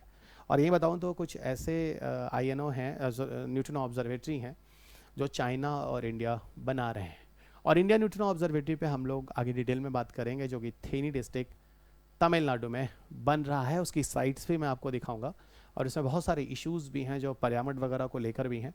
और ये भी बताऊंगा कि थेनी डिस्ट्रिक्ट में ही तमिलनाडु में क्यों उसको बनाया जा रहा है। सो चलिए देखें, वन दुनिया का लार्जेस्ट घोस्ट पार्टिकल जो है डिटेक्टर। याद रखिएगा न्यूट्रिनोज को हम घोस्ट पार्टिकल के नाम से भी जानते हैं, कभी कंफ्यूज मत कीजिएगा, ठीक है। क्योंकि जैसे अब बिहेवियर घोस्ट के अंदर होता है, एग्जैक्टली उसी तरह का इमेजिनरी अगर आप इमेज करने की कोशिश करें तो न्यूट्रिनो भी उसी तरह की बिहेवियर पर बेस्ड होता है, इसलिए उसको भी घोस्ट ही कहा जाता है। अभी आगे के डिस्कशन में आपको ये काफ़ी हद तक क्लियर हो जाएगा। फिलहाल मैंने कभी घोस्ट नहीं देखा है, लेकिन आप में से जिन्होंने घोस्ट देखा है या समझते हैं, तो जिस तरह से घोस्ट देखते हैं और समझते हैं बिल्कुल उसी हिसाब से न्यूट्रिनोज भी होते हैं। क्या है न्यूज़, आपको दिखाते हैं, सुनिएगा। तो ये मिस्ट्रीज जो न्यूट्रिनोज हैं उनके बारे में बात करेंगे। ख़ासतौर से जो चाइना का जो ऑब्जर्वेटरी है जो स्टडी करेगा उसका नाम है Trident. So China is constructing immense telescope जिसका नाम है ट्राइडेंट, है ना। आगे बताऊंगा आपको इंडियन न्यूट्रिनो ऑब्जर्वेटरी के बारे में, लेकिन पहले चाइना को सुन लो। ट्राइडेंट है जो साउथ चाइना सी में लगाने की बात हो रही है, जिसकी कोशिश यही करनी है कि जो न्यूट्रिनो जैसे जो सब एटॉमिक पार्टिकल्स होते हैं उनकी स्टडी की जाए। ऐसा कहते हैं कि इसका जो 7.5 क्यूबिक किलोमीटर एरिया जो होगा, है ना, जहाँ पर जनरली अंडर वाटर ऑब्जर्वेटरी बनाने की कोशिश हो रही है ना। देखते हैं कैसे क्या करने वाले हैं ये लोग, अभी आगे समय में बता दें। अभी ये डेवलपिंग फेज़ में है, जैसे इंडिया का आईएनओ डेवलपिंग फेज़ में है। Vast size promises enhance the neutrino detection sensitivity by up to 10,000 times compared to existing underwater telescope. ठीक है, यानी ठीक है, न्यूट्रिनो को डिटेक्ट करने के लिए जो सेंसिटिविटी होती है, जो फ्रीक्वेंसी वगैरह की, वो 10,000 टाइम हाइयर है देन द नॉर्मल टेलीस्कोप जो अंडर वाटर टेलीस्कोप यूज़ किए गए हैं या डेवलप किए गए हैं दुनिया में। तो ठीक है, चाइना का एम्बिशन है और देखते हैं मिस्ट्रीज़ जो है ना, जो न्यूट्रिनोज है उसकी स्टडी की जाएगी। यानी ये जो सी वगैरह का एरिया है, साउथ चाइना सी, यहाँ पर ये टेलीस्कोप वगैरह लगाने की कोशिश करेंगे और यहाँ पर उसकी मदद से स्टडी करने की कोशिश करें। अब आप कहोगे सर कहीं कोई सी में लगा रहा है, इंडिया रॉक के नीचे बना रहा है, ये ऐसा क्या है, लोग सी के अंदर जा रहे हैं, रॉक के अंदर जा रहे हैं? इसको जानने के लिए आपको अभी थोड़ी देर और जुड़े रहना पड़ेगा, समय आने पे बताऊंगा ऐसा क्यों। फाइन, अभी नहीं, इस चीज़ को मैं अभी थोड़ी देर के लिए नहीं बताऊंगा, कुछ कारण है, पहले कुछ इन्फॉर्मेशन सुन लो फिर बताता हूँ, और थोड़ा न्यूट्रिनोज के बारे में बताऊंगा, न्यूट्रिनोज कैसे अलग हैं और न्यूट्रिनोज के क्या क्या इफेक्ट हो सकते हैं, क्या क्या फ़ायदे हो सकते हैं। अब देखो थोड़ा सा हम लोग यहाँ न्यूट्रिनोज की बात कर रहे हैं। न्यूट्रिनोज एक तरह से देखा जाए तो इलेक्ट्रॉन की तरह ही कह लीजिए, पर इनमें कोई चार्ज जो होता है वो नहीं होता है और इनका मास जो होता है वो करीब करीब ना के बराबर होता है, यानी इनको आप बोल सकते हैं they have a tiny masses. शुरुआत में पता है जब न्यूट्रिनोज को ढूंढा गया तो बोला गया भाई ऐसा होता है जो कि मासलेस और चार्जलेस फंडामेंटल पार्टिकल है। ये मासलेस और चार्जलेस फंडामेंटल पार्टिकल, नहीं कहने का मतलब इनमें ना तो कोई मास है और ना तो कोई चार्ज है शुरुआत में, यही कहकर उनको न्यूट्रिनो बोल दिया गया। ठीक है, तो न्यूट्रिनोज को शुरुआत में यानी इन द बिगनिंग है ना, इन द बिगनिंग, ठीक है ना, in the beginning neutrinos describe as a massless and chargeless fundamental particle. ठीक है, लेकिन 2015 में एक नोबेल प्राइज़ दिया गया, I think it was a physics का नोबेल प्राइज़ था, और वो कॉन्सेप्ट था न्यूट्रिनो ऑसिलेशन। और न्यूट्रिनो ऑसिलेशन के एक्सपेरिमेंट के बाद ये टॉपिक बड़ा इंपॉर्टेंट रहा और ये प्रूफ भी हुआ कि नहीं न्यूट्रिनोज जो हैं उनमें मासेस होते हैं, पूरी तरह से अगर मास नहीं होगा तो कोई चीज़ एग्जिस्ट नहीं कर सकती है। और ये चीज़ वैसे भी गार्ड पार्टिकल के केस में बताया गया, जब मैंने पार्टिकल फिजिक्स आपको पढ़ाया तो बताया है कि गार्ड पार्टिकल या बोसॉन की वजह से ही हर चीज़ में मास होता है, और मास होता है तो किसी चीज़ में एनर्जी होती है, और किसी चीज़ में एनर्जी होती है तो उसका वजूद होता है, यानी उसका एग्जिस्टेंस होता है। तो अगर बताओ अगर इसमें मास नहीं होगा न्यूट्रिनोज तो फिर ब्रह्मांड में होंगे कैसे? तो बाद में न्यूट्रिनो ऑसिलेशन एक्सपेरिमेंट हुआ 2015 के फिजिक्स का, और ये मतलब नोबेल प्राइज़ दिया गया इस कॉन्सेप्ट को न्यूट्रिनो ऑसिलेशन पे लेकर, और उस ज़माने में क्वेश्चन बड़ा पॉपुलर भी रहा था। मैंने काफ़ी चिल्ला कर लोगों को बताया, और मैंने अभी भी कहा कि भाई याद रखो ये टॉपिक ऑलवेज इंपॉर्टेंट है आपके पेपर के लिए, इसे मिस मत करना। दिस क्वेश्चन में come in your coming year examination. Again मैं आपको दिखाता हूँ थोड़ा सा जो मैं आपको बताने की कोशिश कर रहा हूँ। न्यूट्रिनो ऑसिलेशन, अब देखो 20 साल हो गए दोस्त आप लोगों को पढ़ाते पढ़ाते, ठीक है, और एक एक समय में एक एक क्वेश्चन में क्या क्या चीज़ें रही हैं, है ना। कुछ एग्ज़ाम्स के पेपर ही मैंने बनाए, बड़ा अनुभव रहा मुझे। अब देखो ये कुछ आपके सामने है जो आपको दिख रहा होगा, ये है जो नोबेल प्राइज़ रहा है, ठीक है। तकाकी काजिता और आर्थर मैकडोनाल्ड, ये दो लोग हैं जिनको इसका नोबेल प्राइज़ भी दिया गया है, ठीक है। तो 2015 का जो नोबेल प्राइज़ ऑफ फिज़िक्स है जो मैं आपको कह रहा था, ये एक तो तकाकी काजिता हैं जो जापान के हैं, गॉट इट, ये हैं काजिता जापान के, और दूसरा आर्थर मैकडोनाल्ड जो बोला था कनाडा के हैं। इनका मेजर कंट्रीब्यूशन रहा है और एलिमेंट्री पार्टिकल्स न्यूट्रिनो को लेकर, ठीक है, और वो जो एक्सपेरिमेंट है न्यूट्रिनो ऑसिलेशन के नाम से दुनिया में जाना जाता है, इसके लिए फिजिक्स का नोबेल प्राइज़ दिया गया। और again I am repeating my word का, ये क्वेश्चन कभी ना कभी आएगा ज़रूर। जैसे आपके पेपर में देखो 2013-14 वाला एक ब्लू एलईडी का नोबेल प्राइज़ था, यूपीएससी उठा के 2022-23 के मेंस में क्वेश्चन देता है 7-8 साल बाद।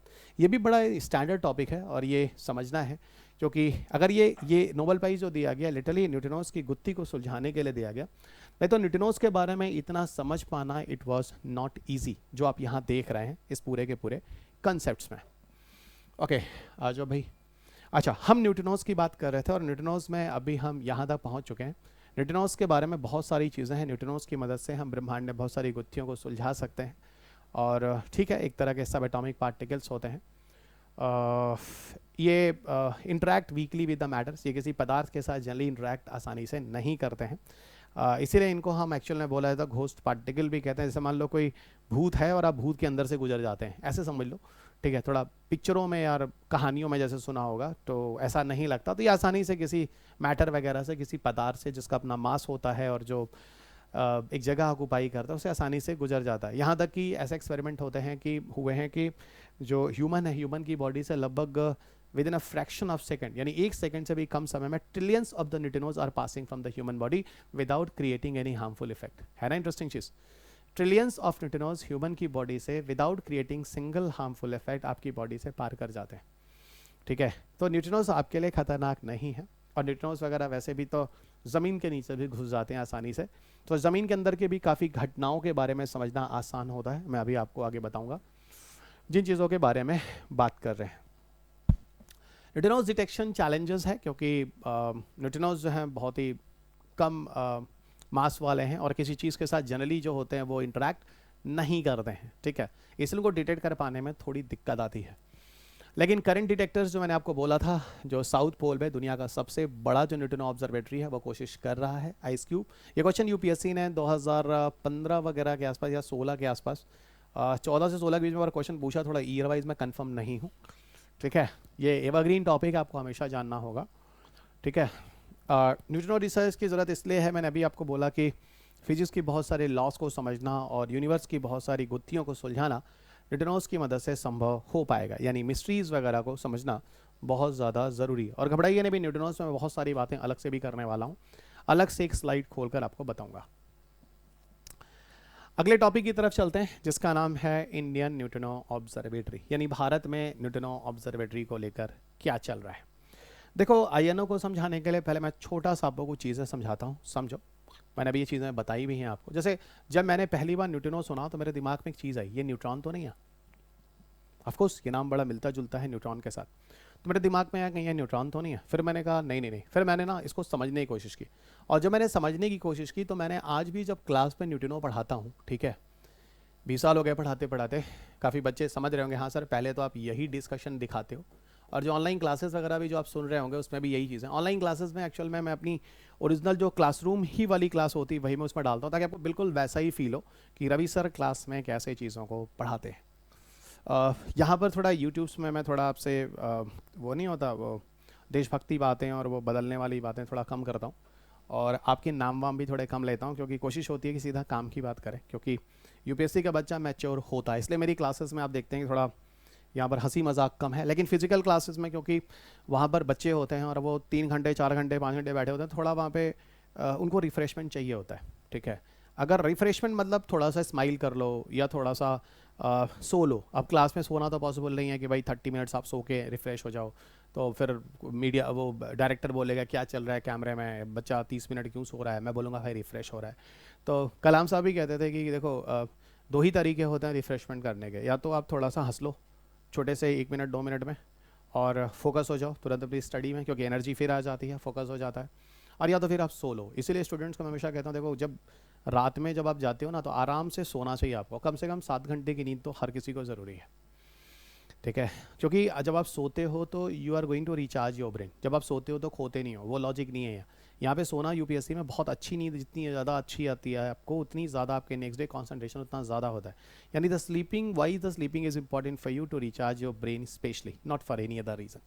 तो चलिए यहीं से बात करते हैं न्यूट्रॉन्स को। तो न्यूट्रॉन को जब भी डिस्क्राइब किया था बोला था भाई न्यूट्रॉन जो होते हैं उनमें मास होता है, ठीक है, उनमें मास होता है, but neutrons have no charges, ठीक है। लेकिन जब न्यूट्रॉनों को डिस्क्राइब किया गया इन द बिगिनिंग, शुरुआत में बोला भाई कि neutron is a massless and chargeless fundamental particle.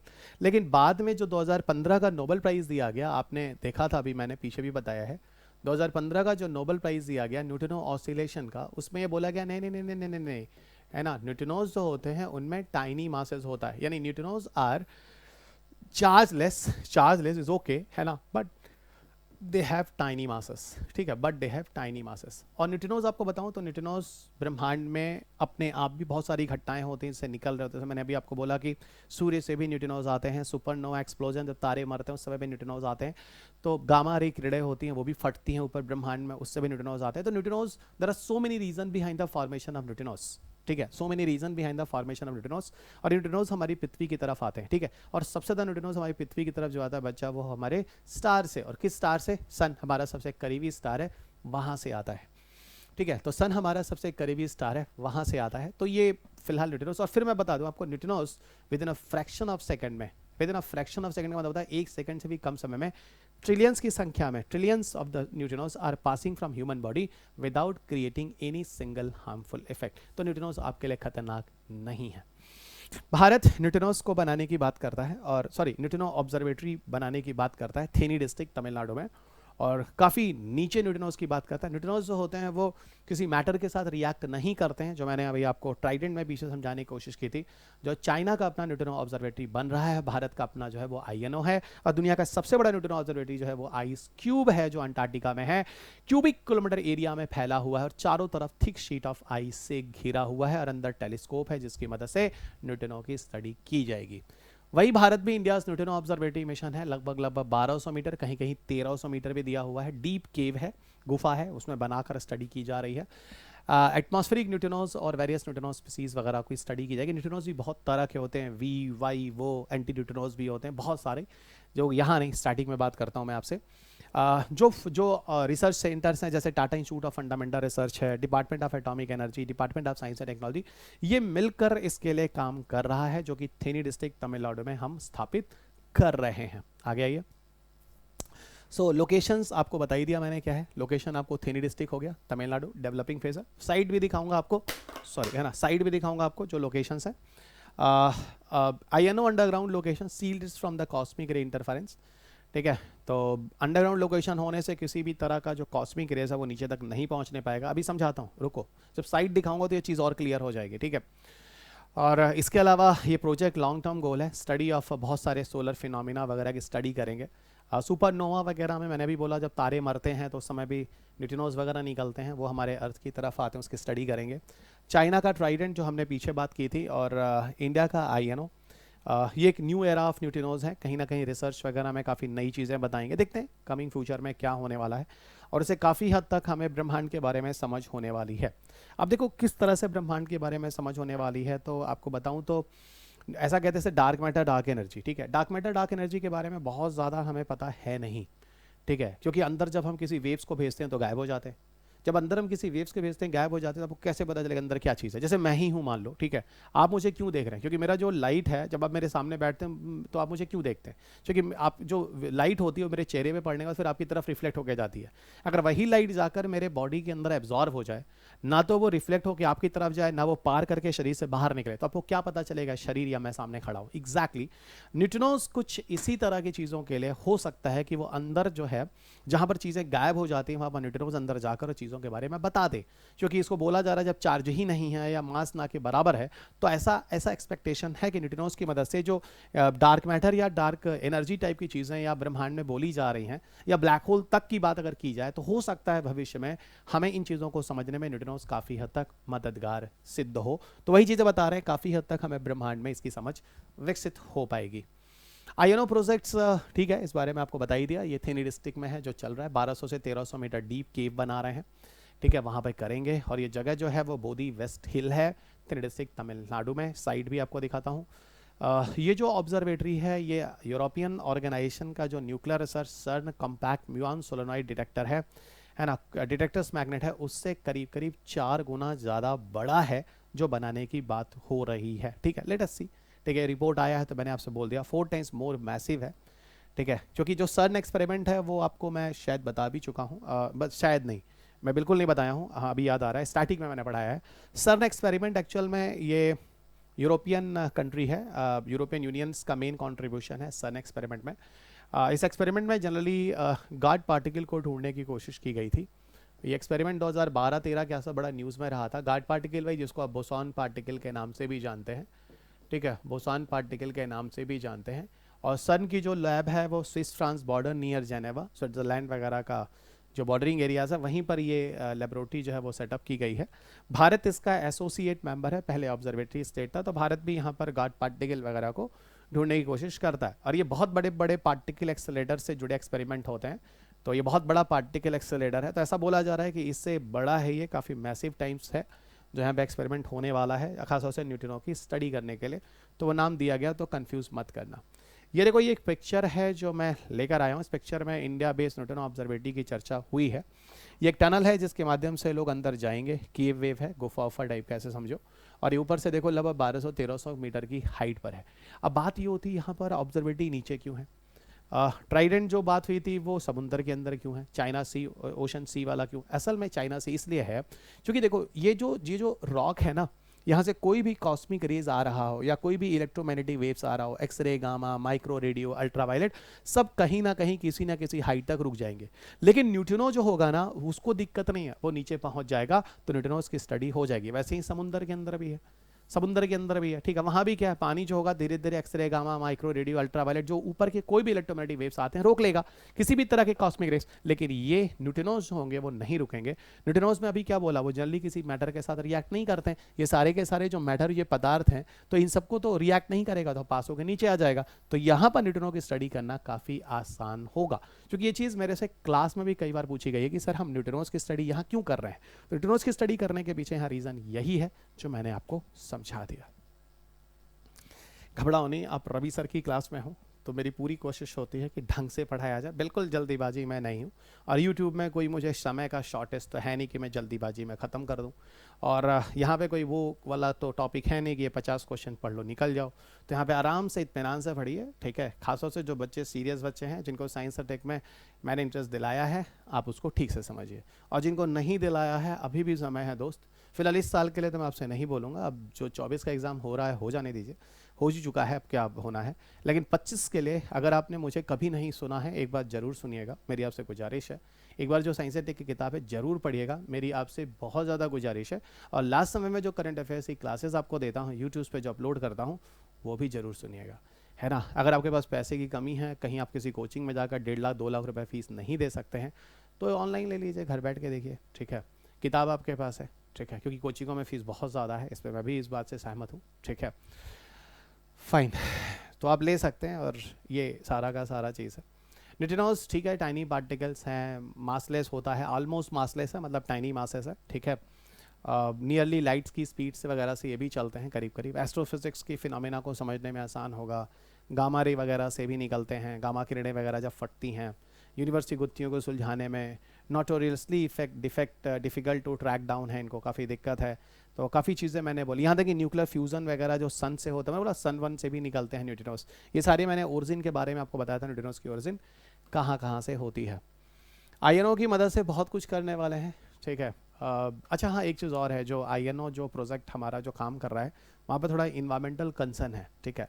तो उसको लेकर भी थोड़ी दिक्कत रही है, ठीक है, इन्वायरमेंटल क्लियरेंस वगैरह को लेकर, ठीक है। एक थोड़ा सा ये दिक्कत रहा है आईएनओ प्रोजेक्ट को लेकर, तो थोड़ा सा इन्वायरमेंटल इश्यूज़ को लेकर लाया हूँ मैं। फिलहाल ये क्वेश्चन उतना इंपॉर्टेंट नहीं है। इंडिया बेस्ड न्यूट्रिनो ऑब्जर्वेटरी जो है वो थोड़ा सा काफ़ी दिक्कत हो रही है थोड़ा क्लियरेंस वगैरह लेने में। वो जगह जो है वो बोधी वेस्ट हिल है और थेनी डिस्ट्रिक्ट तमिलनाडु में। और थोड़ा जो प्रोजेक्ट जहाँ बनाया जा रहा है वहाँ पर ऐसा कह रहे हैं कि इन्वायरमेंट और फॉरेस्ट की क्लियरेंस जो है, environment ministry of environment forest की क्लियरेंस लेना थोड़ा ज़रूरी है। लेकिन थोड़ा सेंसिटिव इशू होने से, सेंसिटिव जगह होने से वहाँ पर थोड़ी दिक्कत आ रही है। वहाँ पे कुछ ऑब्जेक्शंस हैं, ठीक है। जो मिनिस्ट्री ऑफ इन्वायरमेंट फॉरेस्ट का कहना है, नेशनल ग्रीन ट्रिब्यूनल का भी देखो रिपोर्ट आया है कि वहाँ पर जो लगभग 4.9 किलोमीटर फ्रॉम द मेरीकेत्तन सोला नेशनल पार्क है, जो इडुक्की डिस्ट्रिक्ट ऑफ केरला में है, वहाँ से करीब में पड़ता है, जिसको काफ़ी डिस्टर्बेंसेस हो सकता है। नेशनल ग्रीन ट्रिब्यूनल ने, वहाँ के southern branch of national green tribunal ने साफ साफ बोला है कि भाई इसका एक फ्रेश एप्लीकेशन तैयार करो और बताओ किस तरीके से हम इन चीज़ों को बचाने की कोशिश कर रहे हैं, ताकि वहाँ की जो नेशनल पार्क है डाइवर्सिटी है किसी तरह का इफेक्ट ना डाला जाए। तो ये भी कुछ इशू है जो आईएनओ को लेकर रहा है। क्रिटिज़म्स वगैरह हैं आईएनओ को लेकर, ठीक है। काफ़ी एक्सप्लोसिव यूज़ इन कंस्ट्रक्शंस वगैरह में काफ़ी एक्सप्लोसिव यूज़ किया जा रहा है, तो वेस्टर्न घाट की इकोलॉजी को काफ़ी इफेक्ट पड़ेगा।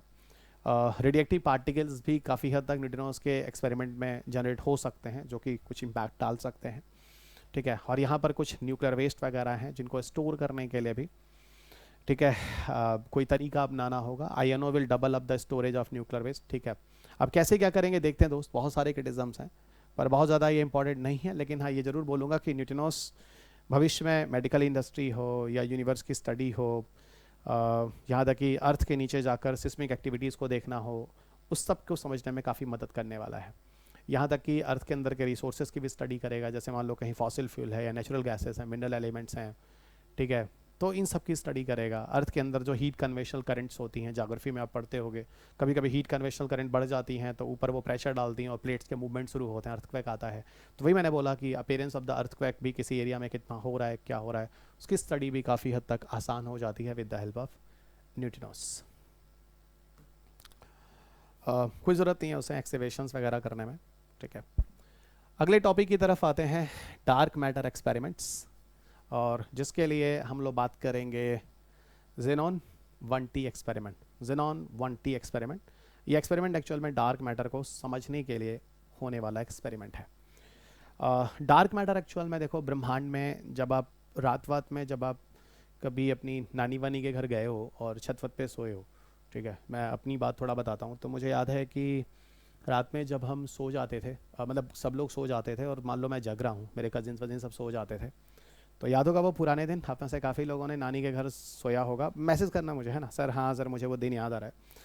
और हर किसी को, बच्चों को बात करना अलाउ नहीं होता था, लेकिन हम लोग की जो नानी लोग होती थी और मम्मा और मौसी लोग होती थी ना, ये बात करती थी, ठीक, उनको तो कोई डांटने वाला था नहीं। याद करना बचपन अपना, बातें याद कर, याद आ जाएंगी। पता नहीं आज की नई जनरेशन में नानी के यहाँ गई है या नहीं गई है, लेकिन हमारे टाइम में तो ऐसा होता था, गर्मियों की छुट्टी में हम लोग जाते थे। तो चलो उस कहानी को थोड़ा यहाँ से जोड़ते हैं। तो मुझे याद है जब मैं आसमान को देखता था तो देखते देखते थोड़ी देर खो जाता था, ठीक है, सब लोग कजिन वजिन सो चुके होते थे।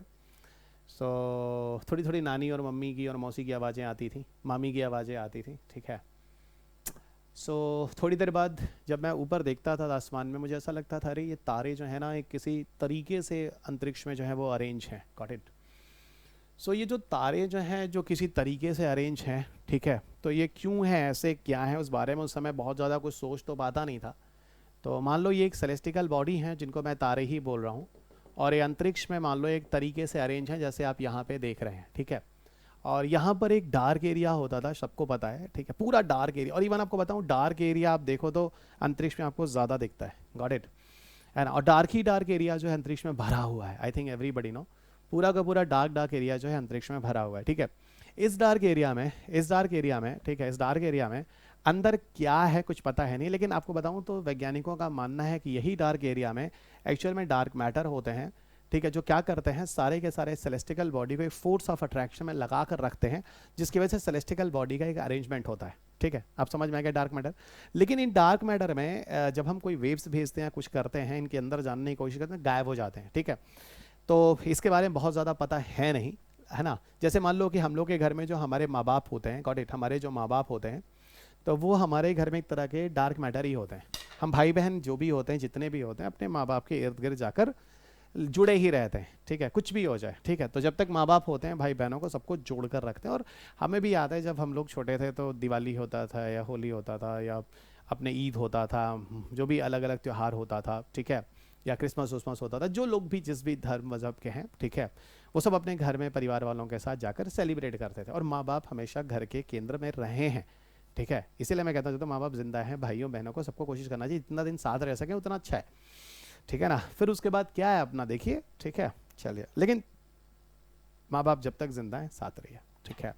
भले घर छोटा है कोई बात नहीं, पर उसी घर में छोटे में, उसी छोटे से आंगन में वही नंगे नंगे घूमे गुंगू आप घूमे हुए हैं, ठीक है। तो थोड़ा ध्यान रखो, ठीक है, थोड़ा याद रखो। फिलहाल ये चीज़ें ना आगे जब तक माँ बाप हैं तब तक हैं, उसके बाद कहाँ रहती हैं सर, कहाँ, हम भी देखो आज चीज़ों को मिस करते हैं, ठीक है। उतनी पुरानी जगह समय में कहाँ जा सकते हैं। तो जितना समय आपको मिले जीने के लिए जी लीजिए। घर वर में वो सब थोड़ा बहुत लड़ाई झगड़े होते रहने दे, लेकिन साथ रहिए, भाई बहन सब जितने भी, बहनें तो चलो ठीक है चली जाएंगी अपनी घरें, तो कोई बात नहीं, दूसरी बहनें आएंगी, ठीक है, यही समाज है। चलिए, तो मेरे ख्याल से अब डार्क मैटर समझ चुके हैं। थोड़ा इमोशनल माहौल बन रहा था तो थोड़ा मैं काट देता हूँ, ठीक है।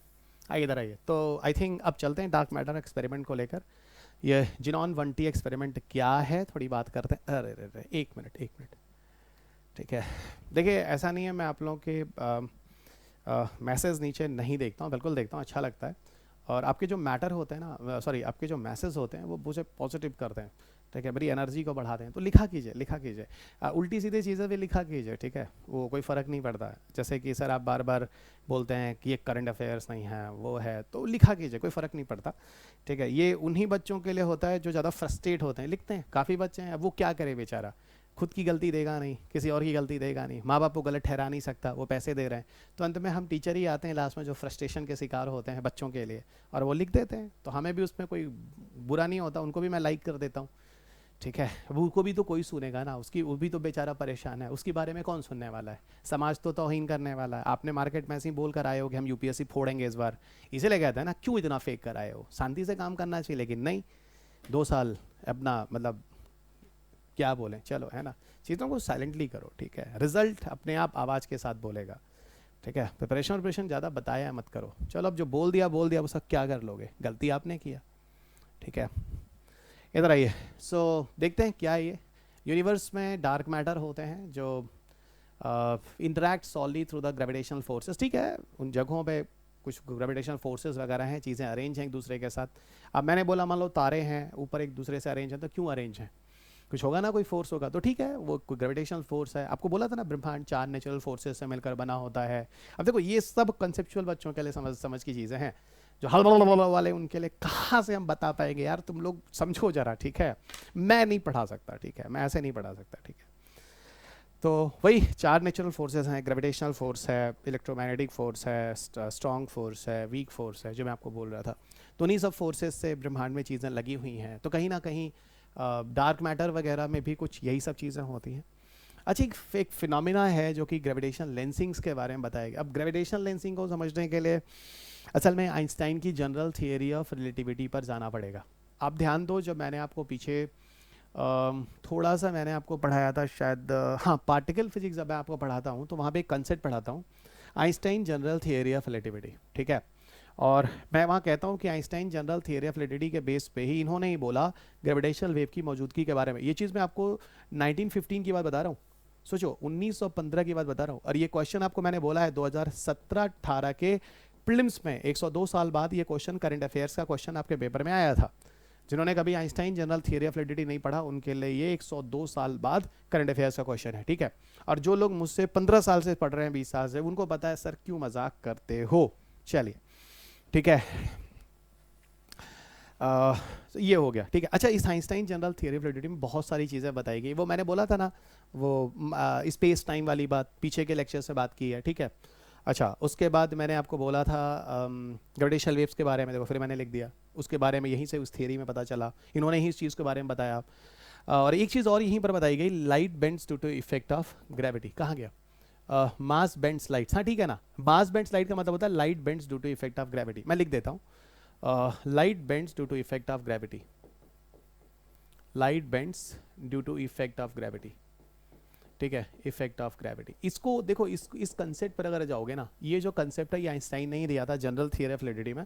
इसके बेसिस पे 3 चीज़ें कंफर्म होती हैं। ठीक है, एक काम करता हूँ, थोड़ा मैं ना आपको बढ़िया से समझाता हूँ, क्योंकि हड़बड़ी में यार मेरे से नहीं होता। तो जो अच्छे बच्चे हैं कम से कम उनका भला हो जाए। ठीक है, और वैसे भी मुझे बच्चे कम सुनते हैं।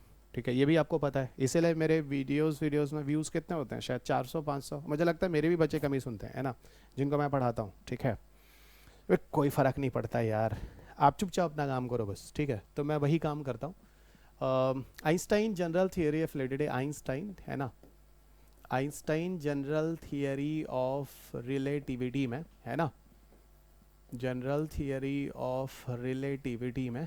ठीक है, रिलेटिविटी में इन्होंने कई पॉइंट्स दिए, उसमें से एक पॉइंट इन्होंने दिया, light bends due to effect of gravity. बड़ा इंटरेस्टिंग कॉन्सेप्ट है ना, light bends due to effect of gravity. ठीक है, ध्यान रखो, जब मैंने आपको पार्टिकल फिजिक्स पढ़ाया है और ग्रेविटेशनल वेव्स की शुरुआत में मैं एक कॉन्सेप्ट आपको पढ़ाता हूँ, light bends due to effect of gravity. ठीक है, और फिर इसके बेसिस पर मैंने आपको 3 कॉन्सेप्ट्स दिए हैं, 3 एग्जाम्पल्स दिए हैं।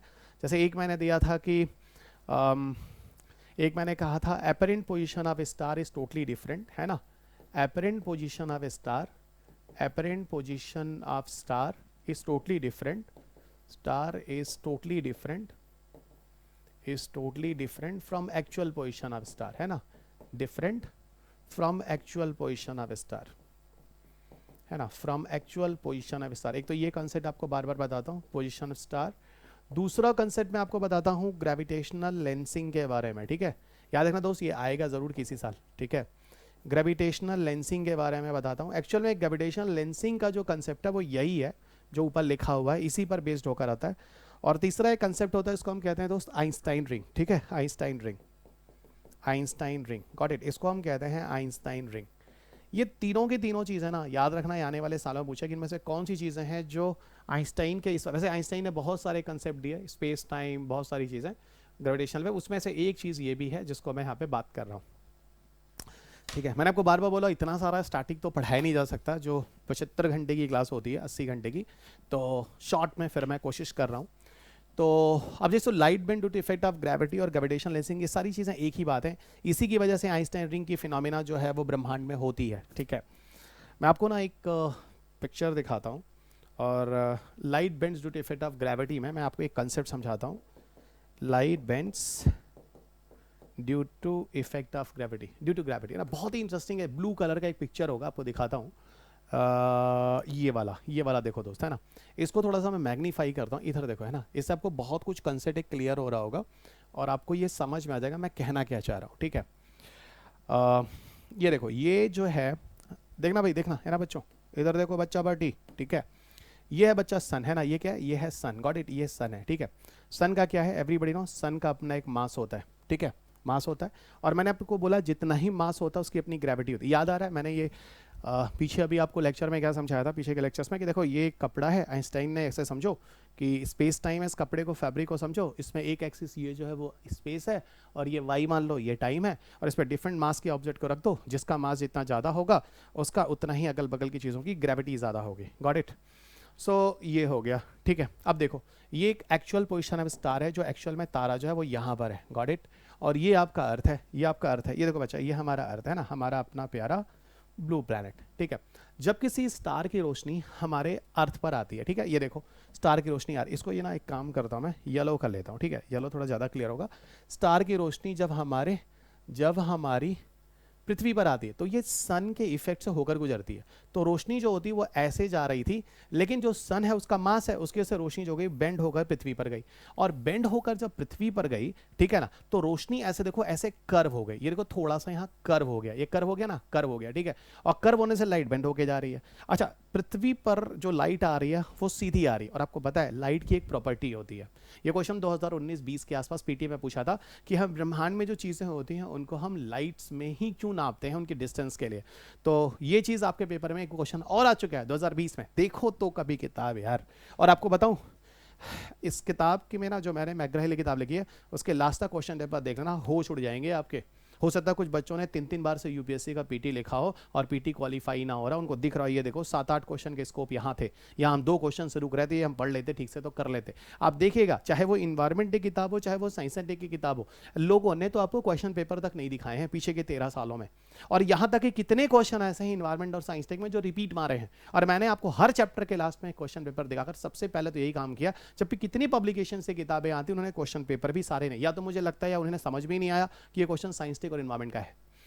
ठीक है, चलिएगा, इसीलिए कह रहा हूं कि आप चुपचाप क्वेश्चन पेपर देखिए, चैप्टर के लास्ट में अपने आप समझ जाइएगा, है ना, कि पढ़ना क्या है और पढ़ क्या रहे हैं, और कितने क्वेश्चन रिपीट आए हैं ये भी आपको समझना बहुत जरूरी है। तो मैंने कहा देखो, लाइट इधर आया बेंड होकर, लेकिन लाइट की एक प्रॉपर्टी होती है कि लाइट हमेशा ऐसा है दिखता है कि वो हमेशा स्ट्रेट लाइन में आता है। तो स्ट्रेट लाइन के चक्कर में लाइट ऐसा दिखेगा कि लाइट यहां से आ रहा है, यहां से, इसका मतलब स्टार है यहां पर, दिखेगा यहां। ये चीज क्यों हुई, क्योंकि जो मास था ना, है ना, मास की वजह से क्या होता है, ग्रेविटी, एवरीबॉडी नो। आपको मैंने बोला था जितना ज़्यादा मास होगा उतना ही ज़्यादा ये कपड़ा झुकेगा, अगल बगल की चीज़ें उसको उतनी ही अट्रैक्शन में आएंगी, है कि नहीं। ये क्या है, जितना ज़्यादा इस पे मास होगा, इस कपड़े को ब्रह्मांड मान लो, जो आइंस्टाइन ने बोला स्पेस टाइम की तरह, इस पे जितना मास होगा उतना बेंड होगा, अगल बगल की चीज़ें उसको उतने अट्रैक्शन में आएंगे, उसको ग्रेविटी बोलेंगे, ये चीज़ें। तो ये ग्रेविटी से लाइट बेंड हो गई। अब इसी वजह से जो तारा था जो यहाँ था वो दिख यहाँ रहा है। इसीलिए मैं आपको कहता हूँ भ्रम है। अगर अपनी नानी के घर में छत पे सो रहे हैं, तो गर्मी की छुट्टी में जो जाते थे, तो आप जो तारा देख रहे हैं ना, वो एक्चुअल में तारा वहाँ है नहीं मित्र, ठीक है। और थोड़ी देर के बाद तारे की कहीं और रोशनी से आती दिखती है। एग्जैक्टली ये सब कुछ ऐसा है क्योंकि समय के साथ पृथ्वी, सूरज, सबकी जगह चेंज हो रही होती है पूरे रात भर, तो कहीं ना कहीं तारों की पोजीशन आपको बदलती हुई नजर आती है। ठीक, चलो, अच्छा, इसी कंसेप्ट को हम लेंसिंग भी कहते हैं, ग्रेविटेशनल लेंसिंग। क्यों, क्योंकि लाइट जो होता है थोड़ा लेंस वेंस में क्या होता है, लाइट थोड़ा सा कन्वर्जेंट होता है, डाइवर्जेंट होता है। यहाँ भी क्या, लाइट थोड़ा सा टेढ़ी हो जा रही है, चेंज हो जा रही है, ठीक है। तो ये भी एक तरह से ग्रेविटेशनल लेंसिंग की प्रॉपर्टी होती है। और जो तारे होते हैं ना, चारों तरफ तारे ही तारे हैं, सबकी रोशनी जब पृथ्वी तक आती है तो कहीं ना कहीं सन की ग्रेविटी का इफेक्ट होता है, क्योंकि sun is the nearest star of the earth, ठीक है। तो चारों तरफ थोड़ा थोड़ा छोटा छोटा जो लाइट थोड़ी थोड़ी बेंड होती है, वो एक तरह से एक रिंग की तरह के स्ट्रक्चर बन जाती है। ये कॉन्सेप्ट भी आइंस्टाइन रिंग के नाम से जाना जाता है, ठीक है। इसको हम आइंस्टाइन रिंग के नाम से जानते हैं। तो ये है पूरा का पूरा कॉन्सेप्ट, ठीक है, ये है पूरा का पूरा कॉन्सेप्ट। अब हम चलते हैं आपको जो मैं आपको पढ़ा रहा था वहां की तरफ। नहीं तो मेरा टॉपिक कभी ख़त्म हो नहीं पाता है, ये भी एक दिक्कत है। ठीक है, अब देखो, तो ग्रेविटेशनल लेंसिंग मैंने आपको समझा दिया, यहाँ पर डार्क मैटर वगैरह के कॉन्सेप्ट को समझा दिया। अच्छा, डार्क एनर्जी क्या होती है? देखो, डार्क एनर्जी क्या होता है, ऐसा कहते हैं कि जैसे मान लो कोई सेलेस्टिकल बॉडी है, ठीक है, कोई सेलेस्टिकल बॉडी है, ठीक है, जैसे एक काम फिर मुझे पीछे ले ही जाना पड़ेगा, ठीक है, सेलेस्टिकल बॉडी है, जो मैं पिक्चर आपको बना रहा था, थोड़ा वहाँ लिए चलता हूँ, शायद यहाँ पर है ना, यहाँ मैं आपको थोड़ा समझा रहा था, ये देखो, नहीं नहीं नहीं नहीं, ये नहीं है, इधर देखो, इधर देखो, मैंने अभी बोला मान लो ये सेलेस्टिकल बॉडीज़ हैं, गॉट इट, ये सेलेस्टिकल बॉडीज़ हैं, ठीक है, और ये डार्क मैटर है, ठीक है, डार्क मैटर है, ये सेलेस्टिकल बॉडीज़ हैं, उनका एक अरेंजमेंट है, बना हुआ है। डार्क मैटर मतलब मम्मी और पापा समझ जाइए। थोड़ी समय के बाद क्या होता है, ये जो सेलेस्टिकल बॉडी जिसकी पोजीशन यहाँ थी, ये सेलेस्टिकल बॉडी यहाँ से यहाँ आ गया, ठीक है, यहाँ से आ गया, तो इसका जो पोजीशन है वो ये हो गया, गॉट, इसकी पोजीशन ये हो गई, ठीक है। तो हो सकता है कोई सेलेस्टिकल बॉडी अपनी जगह से थोड़ा दूर जाता हुआ दिख रहा हो थोड़े समय के बाद, तो यहाँ पर इस डार्क एरिया में जो है वो डार्क एनर्जी समझ जाओ, ठीक है, डार्क एनर्जी समझ जाओ, ठीक है ना। जैसे मान लो, जैसे डार्क मैटर को मैंने समझाने के लिए मैंने बोला मम्मा पापा पेरेंट्स हो गए, डार्क एनर्जी को समझने के लिए घर की भाभी समझ जाओ। देखो, मेरी भाभी तो ऐसी बिल्कुल नहीं है, मेरी भाभी तो घर को जोड़ के रखती हैं। जिनकी भाभी में ऐसा कोई नेचर है कि वो डार्क मैटर को भैया से अलग कर देती हैं, मतलब माँ बाप का पिताजी से अट्रैक्शन कम हो जाता है और भाभी उनको भैया जी को घर से लेके बाहर निकल लेती हैं, ठीक है। तो ऐसी घर के अंदर भाभी, फिर मैं कह रहा हूँ मेरी भाभी भाई ऐसा बिल्कुल नहीं है, सबको जोड़कर रखने वाली है, ठीक है। कभी कोई भी त्यौहार फेस्टिवल होता है, सब लोग हमारे घर आएंगे, कहीं नहीं जाएगा, तो अपना अपना देख लो भाई। तो ऐसे कंडीशंस में जो भाभी हैं वो आपके घर के लिए कंसेप्ट समझाने के लिए, don't take it other way guys, any of the भाभीज, I am not against you, क्योंकि मेरी भाभी बहुत प्यारी हैं, दुनिया की सारी भाभी अच्छी होंगी, ये एक दो एक्सेप्शंस वाली भाभीियों को कह रहा हूँ। तो भैया को लेकर दूर हो गई, तो यहाँ पर भाभी जो होती है डार्क मैटर का अट्रैक्शन को कमजोर करके दूर कर जाती हैं, ये चीज़ यहाँ पर ब्रह्मांड में डार्क एनर्जी कहलाती है। तो हो सकता है इस वजह से भी ब्रह्मांड में चीज़ें दूर जा रही हैं, फैल रही हो, क्योंकि वहाँ पर कुछ डार्क एनर्जी टाइप का फैक्टर हो रहा हो। फिर मैं बताता हूँ डार्क मैटर, डार्क एनर्जी के बारे में बहुत ज़्यादा चीज़ें क्लियर नहीं हैं, क्योंकि यहाँ पर जब हम किसी वेव्स को भेजते हैं तो वो वेव्स वहाँ जाकर गायब हो जाते हैं, क्या हो जाता है उनका पता नहीं चलता है। गॉट इट, लौट कर आते हैं, आगे बढ़ते हैं। यहाँ तक मुझे नहीं लगता आप में से किसी को कोई दिक्कत होने वाली है। तो एक्सप्लोरिंग द डार्क एनर्जी के बारे में भी बात हो रहा है, ठीक है, डार्क एनर्जी वगैरह के बारे में बात करेंगे, ठीक है। और कहते हैं लगभग 68% जो ब्रह्मांड में है वो डार्क एनर्जी ही है, ठीक है। और एक निगेटिव प्रेशर है जो यूनिवर्स को एक्सेलरेट कर रहा है, चीज़ों को और दूर भेज रहा है, तभी डार्क मैटर जो चीज़ों को बांध के रखता था, डार्क एनर्जी उनको अवे कर रहा है, ये सारी चीज़ें हैं, ठीक है। तो ठीक डार्क मैटर के अपोजिट डार्क एनर्जी काम कर रहा है, ठीक है। अब देखो यहाँ पर differentiation dark energy dark matter क्या है, मैंने आपको उस पिक्चर से समझा दिया।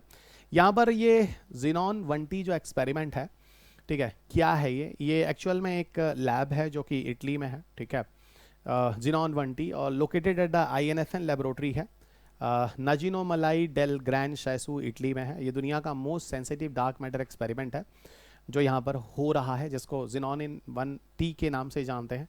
तो ये क्वेश्चन आता है तो जान रखना, लेकिन थोड़ा सा मैंने आपको डार्क मैटर डार्क एनर्जी के कंसेप्ट को भी समझा दिया है, ठीक है।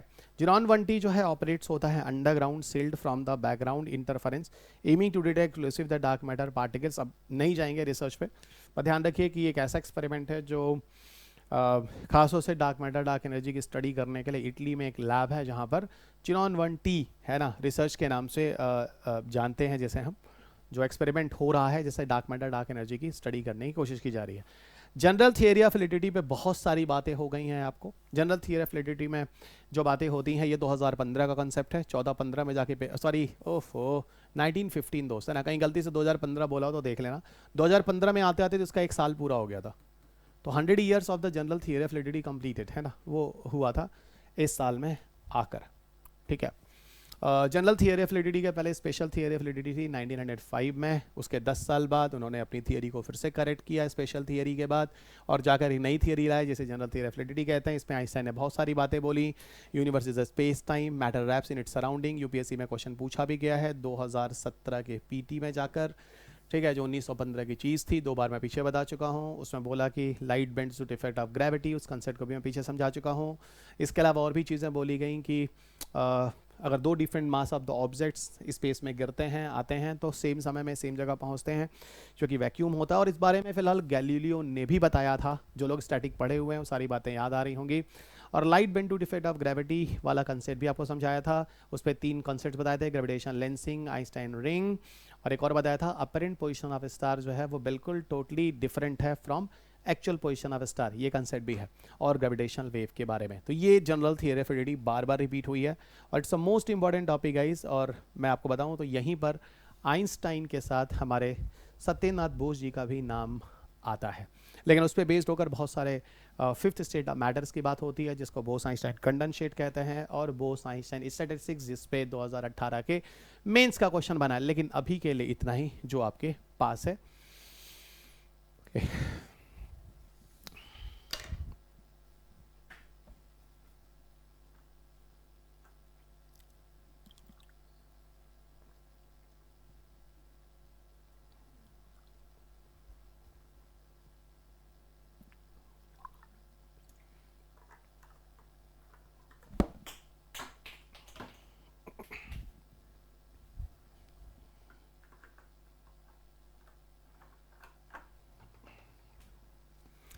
अगला टॉपिक है जिसका नाम है एस्ट्रॉयड बन्नू।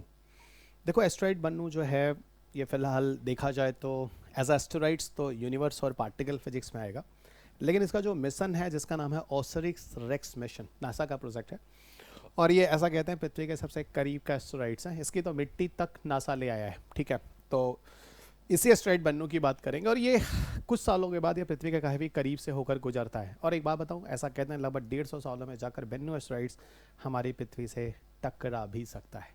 तो क्योंकि जो प्लैनेट्स हैं, सेलेस्टिकल बॉडीज़ हैं ब्रह्मांड में, जो एस्ट्रॉइड्स हैं, ये सारे के सारे कहीं ना कहीं सब कुछ मूव कर रहे हैं, कुछ भी स्थिर नहीं है।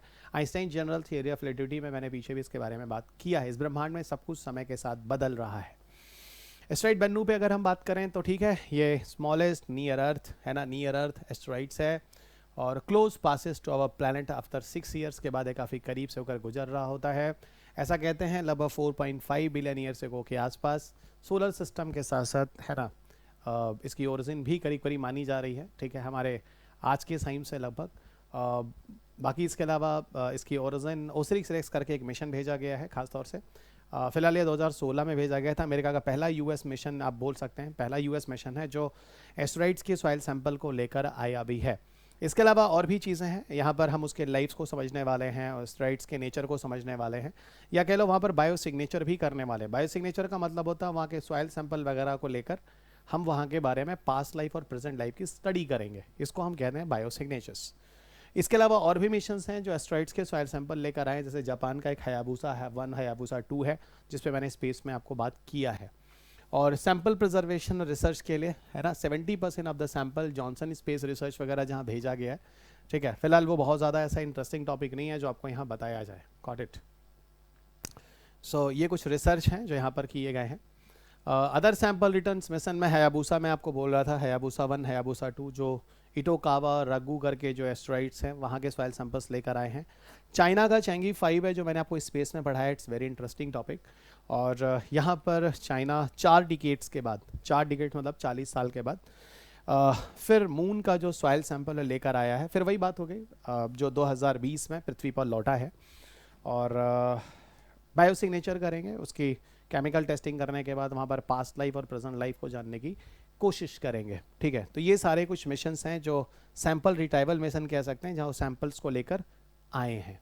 तो यहाँ पर बन्नू एस्ट्रॉइड थोड़ा ज़्यादा इंपॉर्टेंट है ओसिरिस रेक्स को लेकर। फिलहाल ये टॉपिक आप स्पेस से भी जोड़ सकते हैं और इससे भी जोड़ सकते हैं। और बताऊँ कुछ ऐसे थियरीज़ हैं जो ये कहते हैं कि जो पृथ्वी पर जो लाइफ है ना कहीं एस्ट्रॉइड्स की ही ओरिजिन है, एस्ट्रॉइड्स से ही देन है जो पृथ्वी पर ओरिजिन ऑफ लाइफ हुई है। देखते हैं कितना सच है, आगे आने वाला समय बताता है। ठीक है, आगे चलते हैं। एक और कॉन्सेप्ट है जिसका नाम है AST space mobile blue walker 3। फिलहाल ब्लू वॉकर 3 याद रखिएगा। ठीक है, AST कंपनी है ना, अंतरिक्ष में सैटेलाइट्स के माध्यम से आपको सुविधाएं दे रही है। ठीक है, ब्लू वॉकर 3 के नाम से है ना इस प्रोजेक्ट को जाना जाता है। ये थोड़ा ब्लू वॉकर थोड़ा अजीब सा नाम है, तो थोड़ा हमारा इंटरेस्टिंग नाम लगा, तो मुझे लगा शायद आपको बता देना चाहिए, at least you should not confuse anywhere. तो ब्लू वॉकर 3 सैटेलाइट्स है, और प्रोटोटाइप प्लूटो वाई का मतलब होता है एक्सपेरिमेंटल टाइप। ठीक है, ब्लू वॉकर 3 सैटेलाइट्स का एक एक्सपेरिमेंट है खास तौर से, और ये 3 सैटेलाइट ऐसे हैं इसके अंतर्गत जिनको लगाए जाएंगे है ना ये फ़िलहाल ये प्रोजेक्ट जो है 2022 का है, ठीक है, सितंबर 2022 का। इसमें लो अर्थ ऑर्बिट में सैटेलाइट्स को लगाया गया है, ठीक है। और AST स्पेस मोबाइल है ना, ये कंपनी समझ जाओ अप्लाइड सैटेलाइट टेक्नोलॉजी लिमिटेड करके, ठीक है, जो इन तीनों सैटेलाइट से कॉन्स्टलेशन को करी हुई है। और इसकी मदद से हम डायरेक्टली जो होगा सेलुलर डिवाइसेस को 3GPP स्टैंडर्ड फ्रीक्वेंसी, जो कि 5G के अंतर्गत आता है, 5G की सुविधा सीधा हम सैटेलाइट से मोबाइल फ़ोन पर दे सकते हैं। ये सैटेलाइट जो होता है वो इंटेंस लाइट वगैरह जनरेट करता है, काफ़ी ब्राइटेस्ट स्टार की तरह नाइट में। ऐसा लगता है कि आकाश में ये तारों की तरह एक रोशनी देती हुई नज़र आती है ये जो सैटेलाइट्स हैं। फाइन, इनका वेवलेंथ वगैरह भी देखा जाए तो काफ़ी क्लोज होता है, जो रेडियो टेलीस्कोप वगैरह के को ऑब्जर्व कर सकता है। और इसके अलावा बहुत सारे चैलेंजेस भी हैं जो रेडियो एस्ट्रोनॉमी में इनकी वजह से हो सकते हैं। तो due to its wavelength close to those observe by the radio telescope, it poses a challenge to the radio astronomy, ठीक है। तो देखते हैं, इसमें बहुत सारे मिसलिनियस केसेस भी हैं, कुछ अंतरिक्ष में खोज वोज के लिए भी ये काम करेगा, और बाकी 5G तरह की सुविधाएं हैं तो थोड़ा सा इसको भी देगा, जिनमें 3 सैटेलाइट्स हैं। तो थोड़ा सा ध्यान रखना अगर कभी ये क्वेश्चन आ गया, but I don't think so it is very important topic about the blue walker. लेकिन कभी कभी ऐसे क्वेश्चन यूपीएससी देता है, ब्लू वॉकर रिसेंटली न्यूज़ में रहा, क्या है ये? तो ये इस AST कंपनी है, उसके द्वारा 3 उपग्रह लगाए गए, ठीक है, जो बिल्कुल ऊपर रहेंगे और शाइनिंग वगैरह काफ़ी ज़्यादा करेंगे, ठीक है, बिल्कुल स्टार्स की तरह अपीयरेंस होंगे, और एस्ट्रोनॉमी वगैरह में बहुत सारी चीज़ों की एक्सपीरियंस वगैरह करने में काफ़ी मदद करने वाले हैं, ठीक है। इस तरीके से करके थोड़ा सा ब्लू वॉकर याद रखना, but it's not more relevant for your examinations, क्योंकि यूपीएससी ज़्यादातर कॉन्सेप्चुअल पार्ट को फोकस करती है, ना कि इस तरह के फैक्चुअल डेटा को। लेकिन स्टिल अगर आप 13-14 साल के क्वेश्चंस देखें, है ना, 15 साल के 2011 से लेकर आज तक, तो कभी कभार ऐसे क्वेश्चंस भी आ रहे हैं। तो क्योंकि नाम थोड़ा अलग है blue walker, so I have given you. So it was overall about the universe and particle physics। और आगे के लेक्चर में हम लोग फिर मिलेंगे बायोटेक से जुड़े हुए पहलुओं को लेकर, और सारे के सारे 11 चैप्टर्स आपको आगे मिलते रहेंगे। बिल्कुल घबराइए नहीं मेरे साथ, बहुत निश्चिंत होकर मैं काम करने वाला इंसान हूँ। बहुत पढ़ना होता है मुझे, ठीक है, आपको पढ़ाने के लिए और साथ साथ अपने पढ़ने के लिए, किताबों को अपडेट करने के लिए, जो कि मैं आपको साइंस से लेकर इन्वायरमेंट सिखाता हूँ। और ये दोनों सब्जेक्ट्स कोई इतिहास भूगोल टाइप के सब्जेक्ट नहीं है कि कॉन्सेप्ट्स बन चुके हैं। यहाँ पर रोज़ कुछ ना कुछ नए रिसर्च होते हैं, कुछ ना कुछ नई चीज़ें होती हैं, और मैं आपको पूरी तरह से अपडेट होकर चीज़ें लेकर आता हूँ। 90% चीज़ें वही हैं जो स्टैटिक हैं, वही कॉन्सेप्ट्स हैं। 10% चीज़ें समय के साथ बदलती हैं और ज़रूरी भी हैं, क्योंकि नए शोध होने ज़रूरी हैं मानव के कल्याण के लिए, ठीक है। तो ये सारे के सारे जो PPTs हैं, अंत में फिर एक बार बोल देता हूँ, इस टेलीग्राम चैनल पे जाके ले लें, यहाँ पर है, और समय को बचाएं, बिल्कुल टाइम बर्बाद ना करें। और जो भी सीरियस एस्पिरेंट्स हैं वो लोग ही मेरे साथ जुड़े, क्योंकि मैं 10 पन्ने का नोट्स ना कभी पढ़ा हूँ और ना कभी पढ़ाया हूँ। अगर मैं 10 पन्ने का नोट्स पढ़ने वाला टीचर रहा होता तो आज मैं आपको इतने ज़्यादा ढंग से चीज़ों को नहीं समझा पाता। और साइंस एट एक जो एक रिसोर्स कभी था ही नहीं, मैंने बड़ी मेहनत करके उस पर रिसोर्सेज बनाए हैं जो आप आज पढ़ते हैं, और लाखों की तादाद में आज हर साल किताबें पूरे भारत में आप पसंद करते हैं। यही है जो आपकी जो पॉजिटिविटी है या मेरे ऊपर जो ट्रस्ट है, यही मुझे ज़्यादा ऊर्जान्वित करता है, जिससे मैं आपके लिए और बेहतर करने की कोशिश करता हूँ। आज पूरे भारत में किताबें पहुँच गई हैं, और लगभग लाखों से ज़्यादा विद्यार्थियों के हाथ में किताबें हर साल मैं देख रहा हूँ आपके हाथ में जा रही हैं। सो इस प्यार को बनाए रखिएगा। कोशिश मेरी हमेशा रहती है आपको कुछ नया दूँ, कुछ नए इन्फोग्राफिक्स दूँ, कुछ नई इंटरेस्टिंग चीज़ें दूँ किताब में, जो आपको किताब को काफ़ी आसान बनाए, चाहे वो साइंस एट टेक हो, चाहे वो इन्वायरमेंट हो, ठीक है। बाकी इसके अलावा, ठीक है, सोशल मीडिया प्लेटफॉर्म पर भी हूँ मैं, आपको अगर यहाँ जुड़ना चाहें तो यहाँ भी जुड़े रह सकते हैं, ठीक है। क्योंकि आजकल मुझे लगता है कि टीचर्स को पढ़ाने से ज़्यादा सोशल मीडिया के प्लेटफॉर्म में एक्टिव होना ज़्यादा ज़रूरी है, क्योंकि टीचर ब्रांड सोशल मीडिया के प्लेटफॉर्म से बनता है, ना कि 20 सालों तक क्लास के अंदर बैठकर चुपचाप पढ़ाने से टीचर की कोई भी पहचान पूरे देश में नहीं होती है, ठीक है, जब तक वो सोशल मीडिया पे नहीं है। क्योंकि आज के ज़माने में टीचरों को सोशल मीडिया पे आना पड़ेगा, क्योंकि काम अगर करना है या नहीं करना है पर दिखाना तो पड़ेगा। इसलिए मुझे लगता है कि सोशल मीडिया पर थोड़ा सा मुझे भी आना पड़ेगा, और मैं भी सोशल मीडिया पे आ चुका हूँ। लेकिन अब मुझे आप सुनेंगे नहीं, क्योंकि मेरे कंटेंट्स 20 पन्ने वाले नहीं हैं। लेकिन कोई फ़र्क नहीं पड़ता, एक विद्यार्थी भी मुझे सुने, एक विद्यार्थी मुझे समझे, लेकिन वो निकाले, ठीक है, तब तो मुझे समझ में आएगा। क्योंकि मेरा सिलेक्शन है ना, मैं कैसा पढ़ाता हूँ या कितना अच्छा या कितना गंदा पढ़ाता हूँ, ये मुझे कहने से नहीं होता, क्योंकि दुनिया के सारे टीचर ये सोचते हैं कि उनसे अच्छा कोई नहीं पढ़ाता। जैसे हर विद्यार्थियों को लगता है उनसे ज़्यादा मेहनती विद्यार्थी कोई नहीं है। वैसे ही मुझे लगता है हम टीचरों में भी ये गलत फहमी है कि हम टीचरों से अच्छा कोई नहीं पढ़ाता, और मैं इस बात को बिल्कुल भी नहीं मानता। ठीक है, ये चीज़ टीचर नहीं पुष्टि करते हैं, टीचर इस चीज़ को प्रूफ करते हैं विद्यार्थी। तो आप सिलेक्शन लीजिए, उसके बाद बोलिए तो हम मानेंगे, नहीं तो हो सकता है कि हम आपको 10 रुपए की जलेबी खिलाकर आपसे बुलवा लें। क्योंकि भारत में लालची लोग भी बहुत होते हैं, चाहे वो किसी नौकरी के जॉब देकर या किसी और लुभावनी चीज़ों को देकर आपसे बेवकूफ़ बना सकते हैं। ठीक है, चलिए उन चीज़ों से हमें क्या लेना देना है। ठीक है, इसीलिए कहता है कि शिक्षा होनी बहुत ज़रूरी है। अगर आपके पास शिक्षा होती तो आप चीज़ों को पढ़ते, शिक्षा नहीं होगी तो आप भी वही 40 पन्ने 50 पन्ने के नोट से यूपीएससी निकालने की कोशिश करेंगे। चलिए धन्यवाद, कोई बात नहीं, आप कितना भी पढ़िए कुछ भी पढ़िए, पर मेरा आशीर्वाद आपके साथ है, क्योंकि दो आशा की किरणें हैं जो आपके घर में हैं, और वह आपके माँ बाप जो जिनके सपने हैं कि आपको वो आईएएस बनता हुआ देखना चाहते हैं। तो मैं भी कोशिश करता हूँ उन चीज़ों को पूरा करने में आपकी मदद कर सकूं, लेकिन आपको आपकी मदद खुद करनी है, क्योंकि मुझे भी पता है अगर आप सेलेक्ट होंगे तो वो दो पेरेंट्स जो आपके हैं ना, उनका आशीर्वाद मुझे भी मिलने वाला है। तो चलिए दोस्त, इसी पॉजिटिव एनर्जी के साथ अगली बार आपके साथ फिर मुलाकात होगी। तब तक अपना ख्याल रखें, स्वस्थ रहें, खुश रहें, मस्त रहें, मुस्कुराते रहें। जय हिंद। और आपको लगे कि मेरे कंटेंट और चीज़ें आपके लिए स्टैंडर्ड हैं, यहाँ बकवास चीज़ें नहीं होते हैं, तो अपने दोस्तों को भी इस बारे में बताएं, ताकि हम भी कभी दुनिया से जाते समय कुछ लोगों तक और पहुँच पाएँ। जय हिंद।